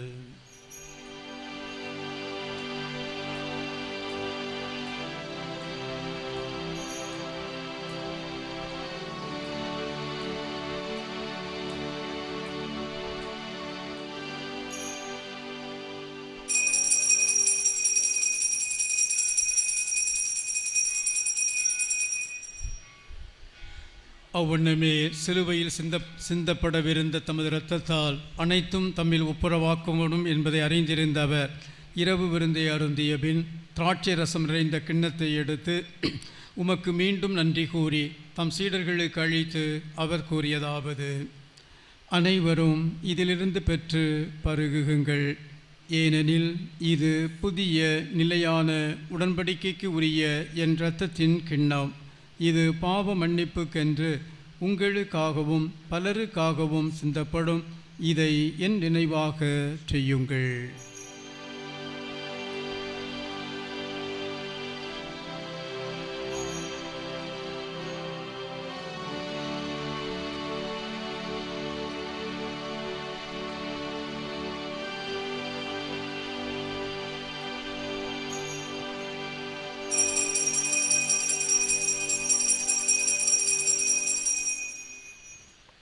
நம்பிக்கையின் மறை பொருள்.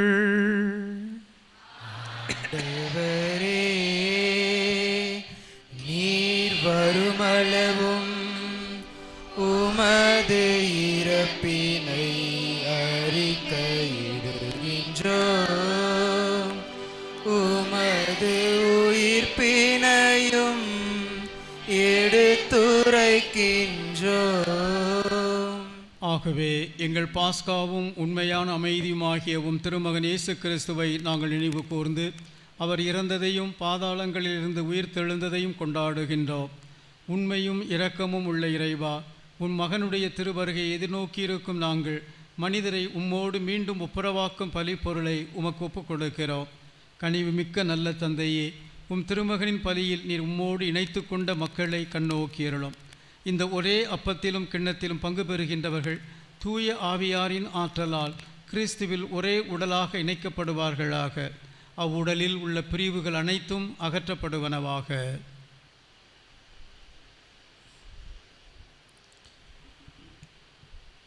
எங்கள் திருத்தந்தை லியோ எங்கள் பேராயர் அந்தோணிசாமி இவர்களோடு மனதாலும் இதயத்தாலும் என்றும் ஒன்றித்திருக்க எங்களுக்கு அருள் புரியும். பேறு பெற்ற கன்னியும் கடவுளின் தாயுமான மரியா, பேறு பெற்ற திருத்துதர்கள் புனிதராக்கிய அனைவரோடும் உமது இரக்கத்தை வேண்டி நாங்கள் இப்போது நினைவுகூரும் இறந்து போன சகோதரர் சகோதரிகளோடும் நாங்கள் புனிதரோடு புனிதர்களாக்கு விண்ணக உறைவிடத்தில் திருமுன் நிற்கும் அந்த நாள் வரை உமது ஆட்சியின் வருகைக்காக காத்திருக்க செய்தருளும். அந்த நாளில் நாங்கள் புது படைப்பாக மாறி அழிவுக்கு வழி செய்யும் பாவ காயத்திலிருந்து இறுதியாக விடுபட்டு உமது திருவடி பணிந்து போற்றி உம்முடைய கிறிஸ்துவின் நன்றி செயலை மகிழ்ச்சியுடன் உமக்கு பாடி புகழ்வோம். உமோடு என்றென்றும் வாழ்கின்றவர் இவரே.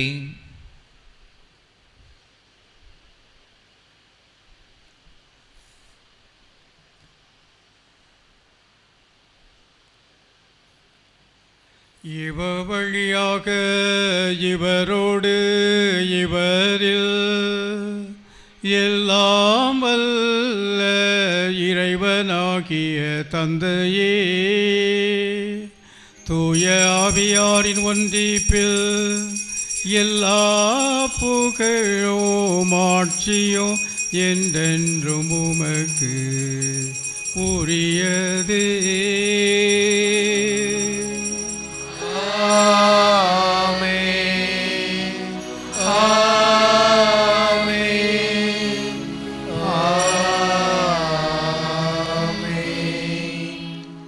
மீட்பரின் கட்டளையால் கற்பிக்கப்பட்டு இறை படிப்பினையால் பயிற்சி பெற்ற நாம் துணிந்து பாடுவோம். உலகில் இருக்கிற எங்கள் தந்தையே, உமது பெயர் தூயதென போற்றப் பெறுக. உமது ஆட்சி வருக. உமது திருவுளம் விண்ணுலகில் நிறைவேறுவது போல மண்ணுலகிலும் நிறைவேறுக. எங்கள் அன்றாட உணவை இன்று எங்களுக்கு தாரும். எங்களுக்கு எதிராக குற்றம் செய்வோரை நாங்கள் மன்னிப்பது போல எங்கள் குற்றங்களை மன்னியும். எங்களை சோதனைக்கு உட்படுத்தாதேயும், தீமையிலிருந்து எங்களை விடுவித்தருளும். ஆண்டவரே, தீமை அனைத்திலும் இருந்து எங்களை விடுவித்து எங்கள் வாழ்நாளில் அமைதியை கனிவுடன் அருள உம்மை மன்றாடுகின்றோம். உமது இரக்கத்தின் உதவியால் நாங்கள் பாவத்திலிருந்து எப்போதும் விடுதலை பெற்று யாதொரு கலக்கமுமின்றி நலமாயிருப்போமாக. நாங்கள் எதிர்நோக்கியிருக்கும் பேரின்பத்துக்காகவும் எம் மீட்பராகிய இயேசு கிறிஸ்துவின் வருகைக்காகவும் காத்திருக்கின்றோம். ஏனெனில் ஆட்சியும் வல்லமையும் மாட்சியும் என்றென்றும் உமதே.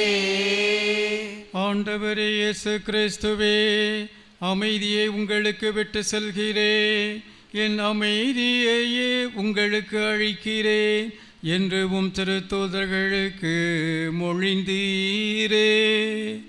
எங்கள் பாவங்களை பாராமல் உமது திரு அவையின் நம்பிக்கையை கண்ணோக்கி உமது திருவிழத்துக்கு ஏற்ப அதற்கு அமைதியையும் ஒற்றுமையையும் அளித்தருள்வீராக. என்றென்றும் வாழ்ந்து ஆட்சி செய்கின்றவர் நீரே.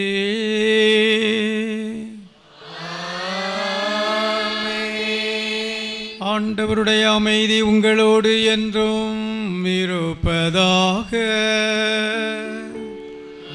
ஆன்மாவோடும் இருப்பதாக. ஒருவருக்கொருவர் சமாதானத்தை அறிவித்து மகிழ்வோம்.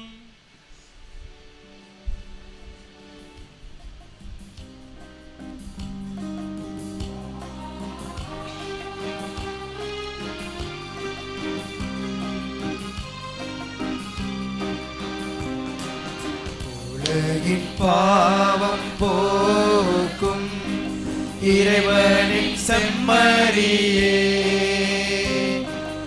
எங்கள் மேல் இரக்கம் வையும். உலகின் பாவம் போக்கும் இறைவனின் செம்மறியே, எங்கள் மேல் இரக்கம் வையும். உலகின் பாவம் போக்கும் இறைவனின் செம்மறியே, எங்களுக்கு அமைதி அருளும். இதோ இறைவனின் செம்மறி, இதோ உலகின் பாவங்களை போக்குபவர், நமது பாவங்களை மன்னித்து நமக்கு நிலைவாழ்வு அளிப்பவர். இவருடைய விருந்துக்கு அழைக்கப்பட்ட நாம் பேறு பெற்றோர். ஆண்டவரே, நீர் நிலத்தில் எழுந்தருள நான் தகுதியற்றவன், ஆனால் ஒரு வார்த்தை மட்டும் சொல்லியருளும், எனது ஆன்மா நலமடையும்.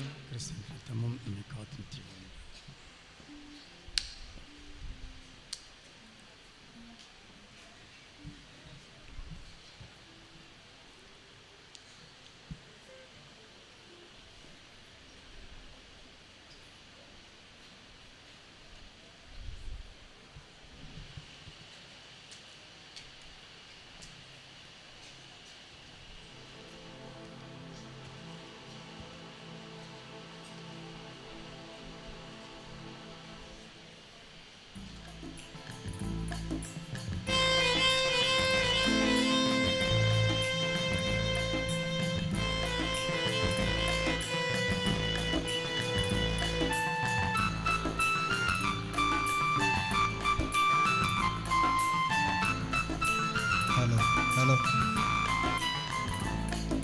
இறை மக்களுக்கு ஒரு அறிவிப்பு. நீங்கள் இருக்கும் இடத்திலே அருட்தந்தையர்கள் உங்களுக்கு நற்கனை வழங்குவார்கள். பங்கு அருட்பணி பேரவையர்கள், பேரவை உறுப்பினர்கள் தந்தையர்களுக்கு உதவுமாறு உங்களை அன்போடு வேண்டுகிறோம்.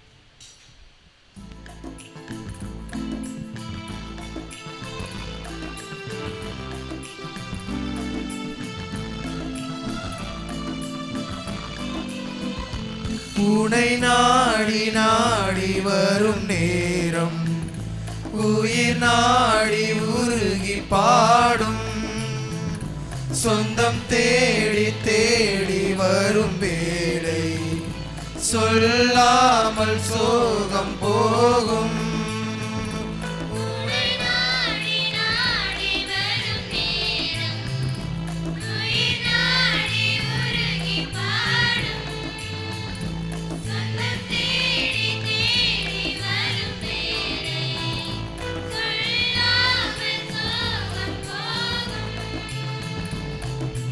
உன்னில் என்னை, என்னில் உன்னை, உன்னில் என்னை, என்னில் உன்னை, என்றும் அன்பில் ஒன்றி வாழ வாழ்த்தும் முந்தன் வார்த்தை. துணை நாடி நாடி வரும் நேரம், உயிர் நாடி உருகி பாடும், சொந்தம் தேடி தேடி வரும் வேளை, சொல்லாமல் சோகம் போகும்.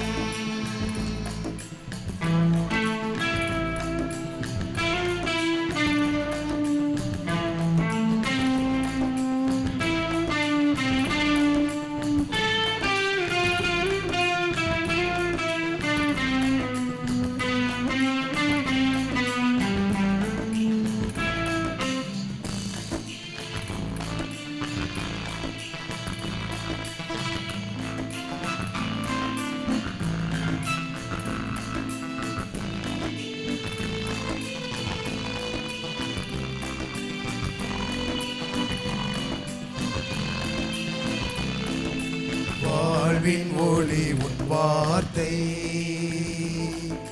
வழியை விலக விழுந்தே. வாழ்வே உன்னில் சரணாக வரங்கள் சுரந்தாய் மழையாக.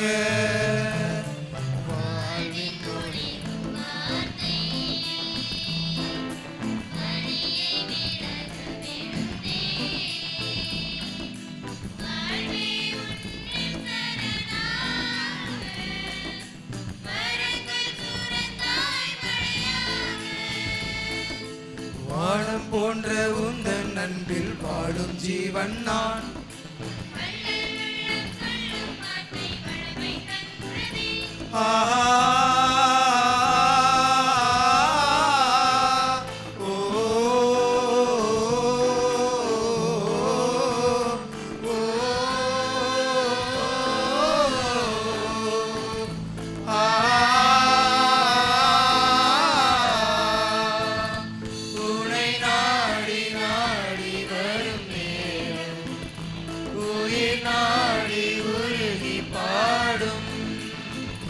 சொந்தம் தேடி தேடி வரும் வேளை சொல்லாமல் சோகம் போகும். ஆ ஆ ஆ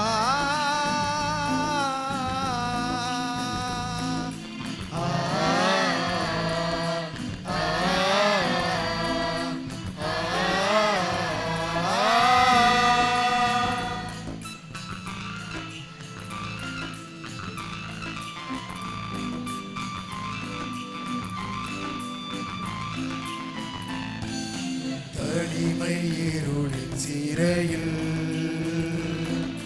தவித்து என்னை இழந்தே. இறையே உன்னை உயிராக இதயம் தந்தாயாக.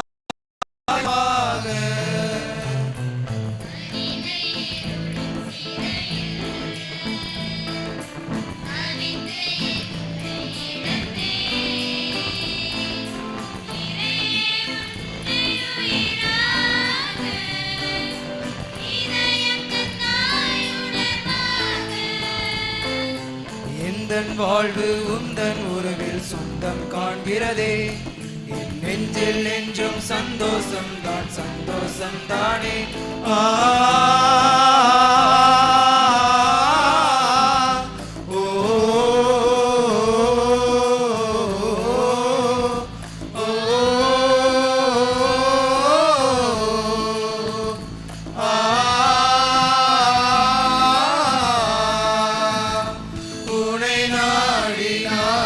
வரும் நேரம் உயிர் நாடி உருகி பாடும். சொந்தம் தேடி தேடி வரும் வேளை சொல்லாமல் சோகம் போகும். உன்னில் என்னை என்னில் உன்னை உன்னில் என்னை என்னில் உன்னை என்றும் அன்பில் ஒன்றி வாழ வாழ்த்தும் முந்தன் வார்த்தை. உனை நாடி நாடி வரும் நேரம் உயிர் நாடி உருகி பாடும். சொந்தம் தேடி தேடி வரும் வேளை சொல்லாமல் சோகம் போகும்.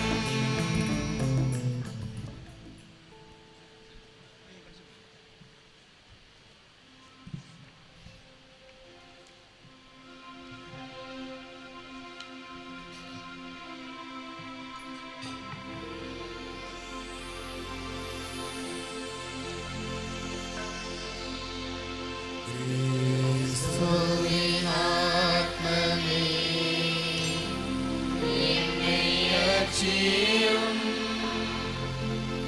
கிறிஸ்துவின் தேவனே என்னை ரட்சியும். கிறிஸ்துவின் இரத்தமே என்னை போற்றிடும். திருவிழாத்தீர்க்கமே என்னை தூய்த்தீரும். கிறிஸ்துவின் பாடுகள் என்னை தேற்றிட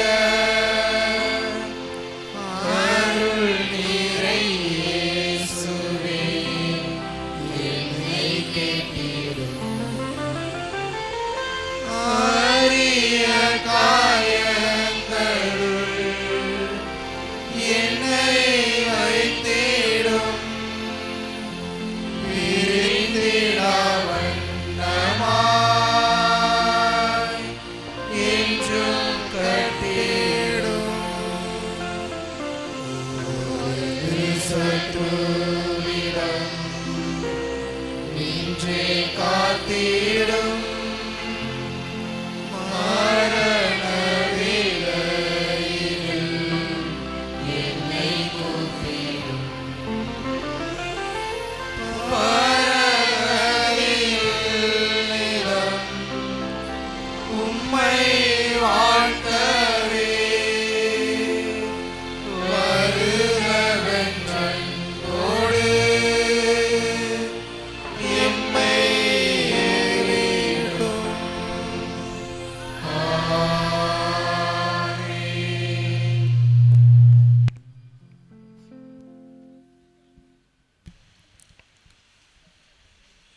பதினைந்து 3/2026 ஞாயிறு அறிக்கை.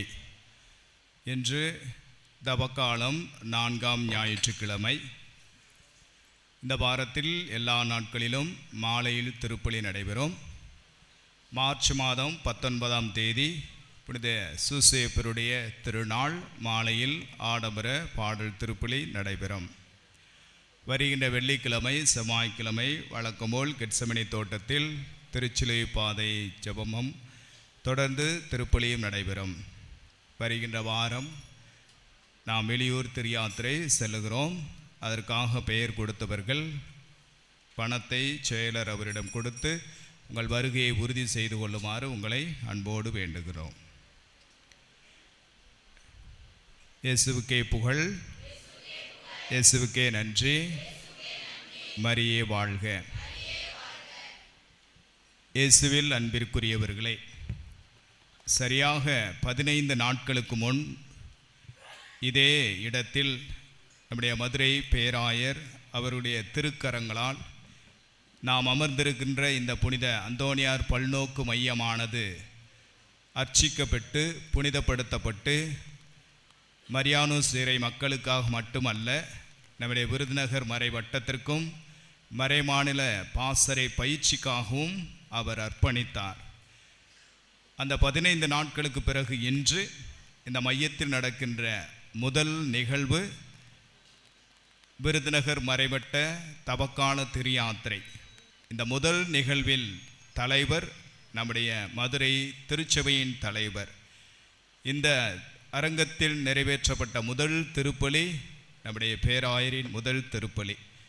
எம் விருதுநகர் மறைவட்ட அனைத்து குருக்களின் அழைப்பை ஏற்று சிரமம் பாராது காலையில் மதுரை பேராலயத்திலே திருப்பலி நிறைவேற்றி பிறகு இங்கு வந்து சற்றும் ஓய்வில்லாமல் நம்மை சந்திக்க, நம்மோடு ஜெபிக்க, நமக்காக ஜெபிக்க, நம்மை வாழ்த்த வந்திருக்கின்ற நம்முடைய அன்பு தகப்பன் நம்முடைய பேராயர் அவர்களுக்கு இறைமக்கள் உங்கள் அனைவரின் சார்பாக நெஞ்சார்ந்த நன்றிகளை தெரிவித்து மகிழ்கிறோம். நம் அனைவரின் அன்பை வெளிப்படுத்த பேராயர் அவர்களுக்கு விருதுநகர் மறைவட்ட அதிபர் அருட்பணி அருள்ராயன் அவர்கள் பொன்னாடை போர்த்தி கௌரவிக்கின்றார்கள். பேராயர் அவர்களே, இன்று நாங்கள் பாடிய திருப்பாடலை போல நல்லாயன் இயேசு இருக்கின்ற பொழுது பயமும் இல்லை, குறையும் இல்லை. உண்மைதான். மதுரை திரு அவைக்கு எங்கள் நல்லாயன் பேராயர் நீங்கள் இருக்கின்ற பொழுது குறையும் இல்லை, பயமும் இல்லை. உங்களுடைய வழித்தடத்தில் நாங்கள் பயமில்லாமல் தைரியமாக எந்த குறையும் இல்லாமல் ஆன்மீக பாதையில் நடப்போம். உங்களுக்கு எந்நாளும் எங்கள் ஜெபம் உண்டு, ஒவ்வொரு திருப்பலியிலும் உண்டு, எங்கள் திருச்செப மாலையிலும் உண்டு, எங்கள் தனிச்செபத்திலும் உண்டு என்று உறுதி கூறுகிறோம். அன்பிற்குரியவர்களே, இத்திரு நிகழ்வை நடத்த மதுரை விருதுநகர் மறைவட்ட அதிபர் அருட்தந்தை அருட்பணி அருள்ராயன் அவர்களோடு இணைந்து இந்த வட்டத்தில் இருக்கின்ற 14 பங்கு தந்தையர்களும் ஒன்றிணைந்து இந்த தவக்கால திருயாத்திரையை நடத்த மரியானோஸ் நகர் மக்களுக்கு ஒரு வாய்ப்பு தந்தார்கள். அதை நாங்கள் நல்ல முறையில் பயன்படுத்தி கொண்டோம் என்று நாங்கள் நினைக்கின்றோம். இந்த திரு நிகழ்வுக்காக கடந்த 15 நாட்கள் ஆலயத்தை சுத்தம் செய்தல் தொடங்கி, உங்களை வரவேற்பது தொடங்கி, உங்களுக்கு அனைத்து ஏற்பாடுகளையும் செய்வது தொடங்கி எல்லாவற்றையும் நன்றாக செய்திருக்கிறோம் என்று நம்புகிறோம். உங்களுடைய வாழ்த்தும் உங்களுடைய வருகையும் அதை எங்களுக்கு உறுதி செய்தது. நாங்கள் நினைத்ததற்கு மேலாகவே நாங்கள் 2000 பேர் தான் உணவு செய்திருந்தோம். 2500 பேருக்கு மேல் நீங்கள் வந்திருக்கிறீர்கள். எங்களுக்கு மிகுந்த சந்தோஷமாக இருக்கிறது. வட்டார அதிபர் தந்தை அவர்களுக்கும் அனைத்து பங்கு தந்தையர்களுக்கும் அருட்சகோதரிகளுக்கும் உங்கள் நெஞ்சார்ந்த நன்றிகளை தெரிவித்து மகிழ்கிறோம். நாங்கள் பேராயரோடு குருக்கள் இருந்தாலும் கதாநாயகர்கள் நீங்கள்தான், நீங்கள் மட்டும்தான். உங்களுக்காகவே நாங்கள், உங்களோடு தான் நாங்கள் வந்திருக்கிற எல்லா இறை மக்களுக்கும் எங்கள் நெஞ்சார்ந்த நன்றிகள். பரத்த கலவசம் எழுப்பி அனைத்து மக்களுக்கும் நன்றிகள்.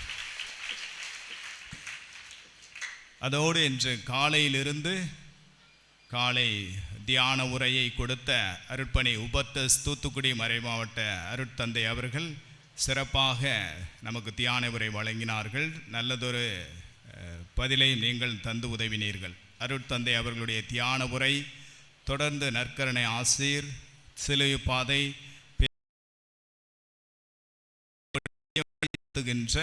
விருதுநகர் பங்கினுடைய இனிக்கோ டிவியை நடத்துகின்ற அன்பு தம்பிகள், அதிபர் தந்தை அருள்ராயன் அவர்களுடைய வழிநடத்துதலில் இன்று எங்களுக்கு காலையிலிருந்து இந்த உதவியை செய்து வருகின்ற அன்பு தம்பிகளுக்கு எங்களுடைய நெஞ்சார்ந்த நன்றிகளை கரகோஷம் எழுப்பி தெரிவித்து மகிழ்கிறோம். நம்முடைய பங்கில் நமக்கு ஒரு சிறப்பு இருக்கிறது. நாம் நமக்கே நன்றி சொல்லிக் கொள்வது இல்லை. ஆனாலும் இவ்வளவு பெரிய நிகழ்வை நடத்தி கொடுத்த மரியானோஸ் நகர் பங்கு மக்களை பேராயர் முன்னிலையிலே நன்றியோடு பதிவு செய்வதில் ஒரு வாய்ப்பை நான் எடுத்துக்கொண்டு வேகமாக நான் சொல்லிவிடுகிறேன். கடைசியாக நாம் இணைந்து வாழ்த்தும் கரகோஷம் தெரிவித்துக் கொள்ளலாம்.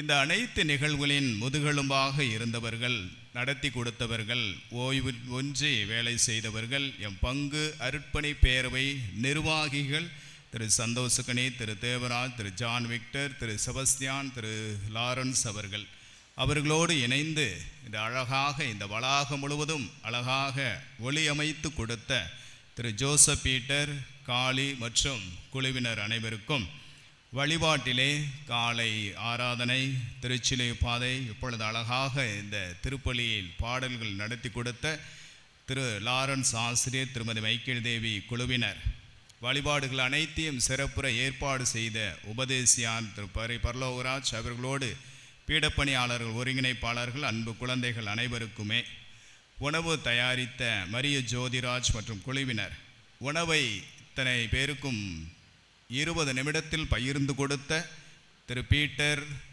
மற்றும் அவர்களோடு இணைந்த புனித அந்தோனியார் பாத யாத்திரை குழு உறுப்பினர்கள், அருட்சகோதரிகளையும் குருக்களையும் கவனித்து கொண்ட மரியான்சனை உறுப்பினர்கள், திருமதி லூர்து மேரி அவர்களுடைய தலைமையிலே வாகனங்கள் ஒருங்கிணைப்பு செய்து கொடுத்த திரு மரிய லூர்து சாமி, திரு செபஸ்தியான் தலைமையில் அன்பு தம்பிகள், இளையோர் அனைவருக்கும், வளாக சுத்தம் செய்த எல்லா அன்பிய பொறுப்பாளர்கள், உறுப்பினர்கள், பக்த சபை இயக்கங்களின் தலைவர்களுடைய தலைமையிலே இந்த வளாக சுத்தம், தேநீர், மோர் போன்றவற்றை தயாரித்து கொடுத்த திரு மைக்கேல் ராஜ் மற்றும் அதை பகிர்ந்து கொடுத்த குழுவினர், கடைகள் ஒருங்கிணைப்பு, மறைக்கல்வி ஆசிரியர்கள், பீடப்பணியாளர் ஒருங்கிணைப்பாளர்கள், இளையோர் பெண்கள் அமைப்பினர், ஆண்கள் அமைப்பினர், பீடசிறார்கள் எல்லாருக்குமாக நெஞ்சார்ந்த நன்றிகளை தெரிவித்துக் கொள்கிறேன்.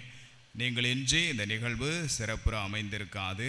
நாம் நினைத்ததற்கு மேலாகவே நம்முடைய மாதா ஆரோக்கிய அன்னையும் நம் ஆண்டவர் இயேசு கிறிஸ்துவும் நாம் நேற்று நற்கருணை ஆராதனை நாம் ஒப்பு கொடுத்தோம். திருப்பலியும் நற்கருணை ஆராதனையும் 2 காரியங்களுக்காக ஒப்பு கொடுத்தோம். உலக அமைதிக்காக, இஸ்ரேல் ஈரான் நாட்டு மக்களிடையே நடைபெறுகின்ற போர் நீங்கி அமைதி நிலவ வேண்டும் என்றும், இந்த வட்டார திருயாத்திரை நல்லபடியாக நடக்க வேண்டும், பேராயரின் வருகை, அவருடைய பயணம், அவருடைய உடல்நலம் அனைத்தையும் ஆண்டவர் பார்த்து கொள்ள வேண்டும் என்று நாம் ஜெபித்தோம். ஆண்டவர் நம்முடைய ஜெபத்தை கேட்டிருக்கிறார். ஜெபங்கேளும் நல்ல ஆண்டவர் தொடர்ந்து நம்மை ஆசீர்வதிப்பார், நம்மை வழிநடத்துவார். அனைவருக்கும் நன்றி, அனைத்திற்கும் நன்றி.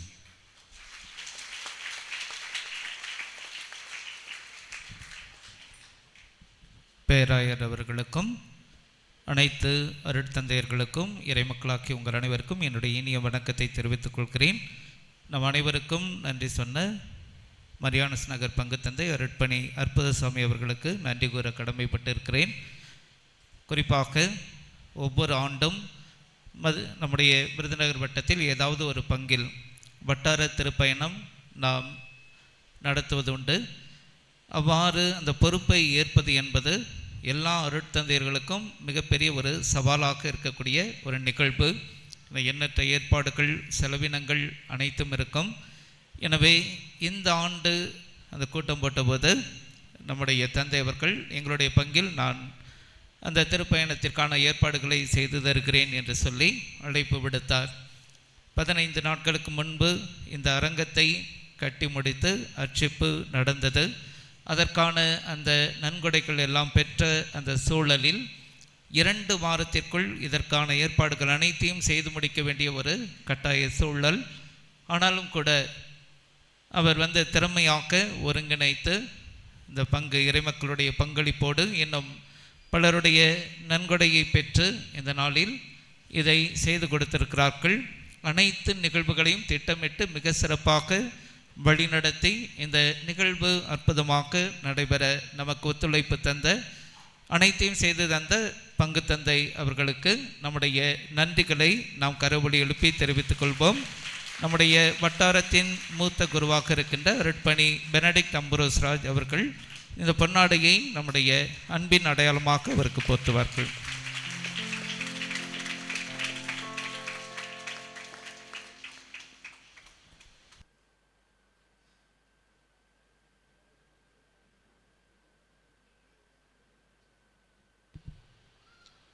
மன்றாடுவோமாக.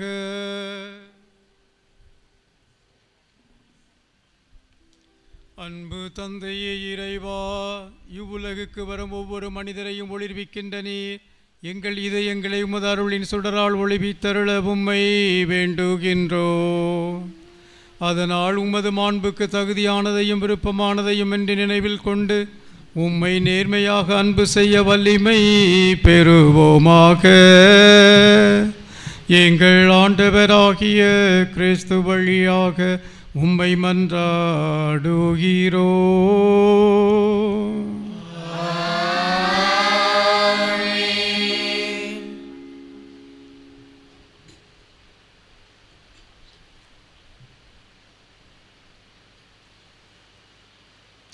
ஆண்டவர் உங்களோடு இருப்பாராக.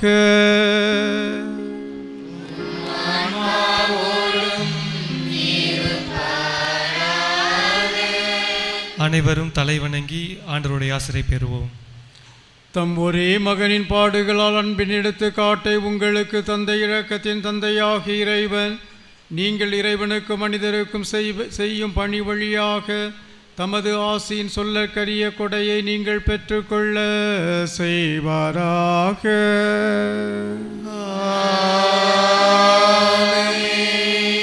அவர் இம்மைக்குரிய தமது சாவினால் நமது நிலையான சாவை அழித்து விட்டார் என நம்பும் நீங்கள் அவரிடமிருந்து நிலைவாழ்வின் கொடையை அடைவீர்களாக.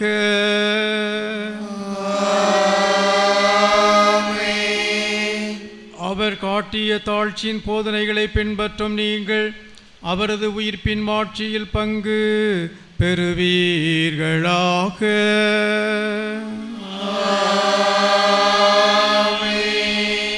எல்லாம் வல்ல இறைவர் தந்தை மகன் தூய ஆவியார் உங்களுக்கு ஆசி வழங்குவாராக.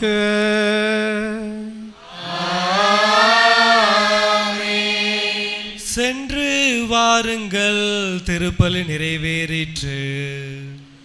இறைவனுக்கு நன்றி.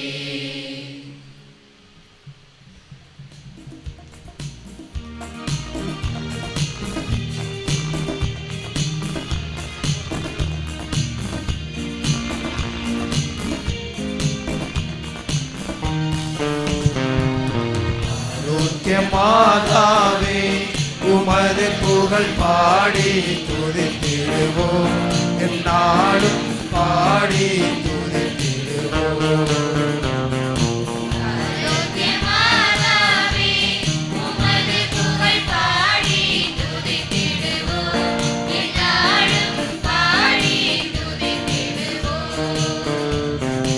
அலைகள் மோதிடும் கடற்கரை தனிலே வசித்திட ஆசை வைத்தாயே.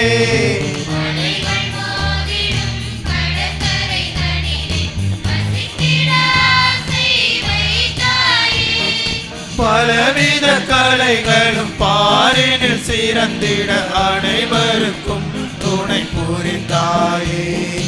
அனைவருக்கும் துணை புரிந்தாயே. மாதாவே உமது புகழ் பாடி துதித்திடுவோம், எந்நாளும் பாடி துதித்திடுவோம். தேர்கமலும் சோலை சேர்ந்து விளங்கும் மரியானுஸ் நகரில் அமர்ந்தாயே.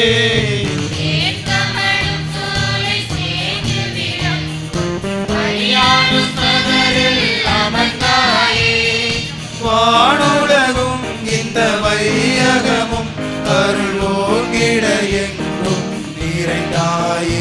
அருள் ஓங்கிட எங்கும் நிறைந்தாயே. ஆரோக்கிய மாதாவே உமது புகழ் பாடி துதித்திடுவோம், எந்நாளும் பாடி துதித்திடுவோம். ஆரோக்கிய மாதாவே.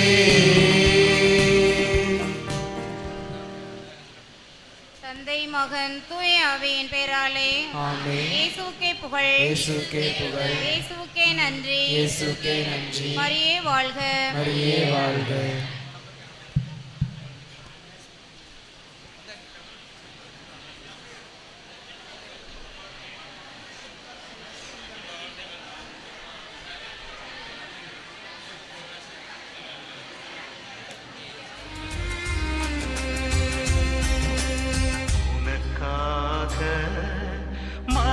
மரித்தேனே எனக்காக நீ என்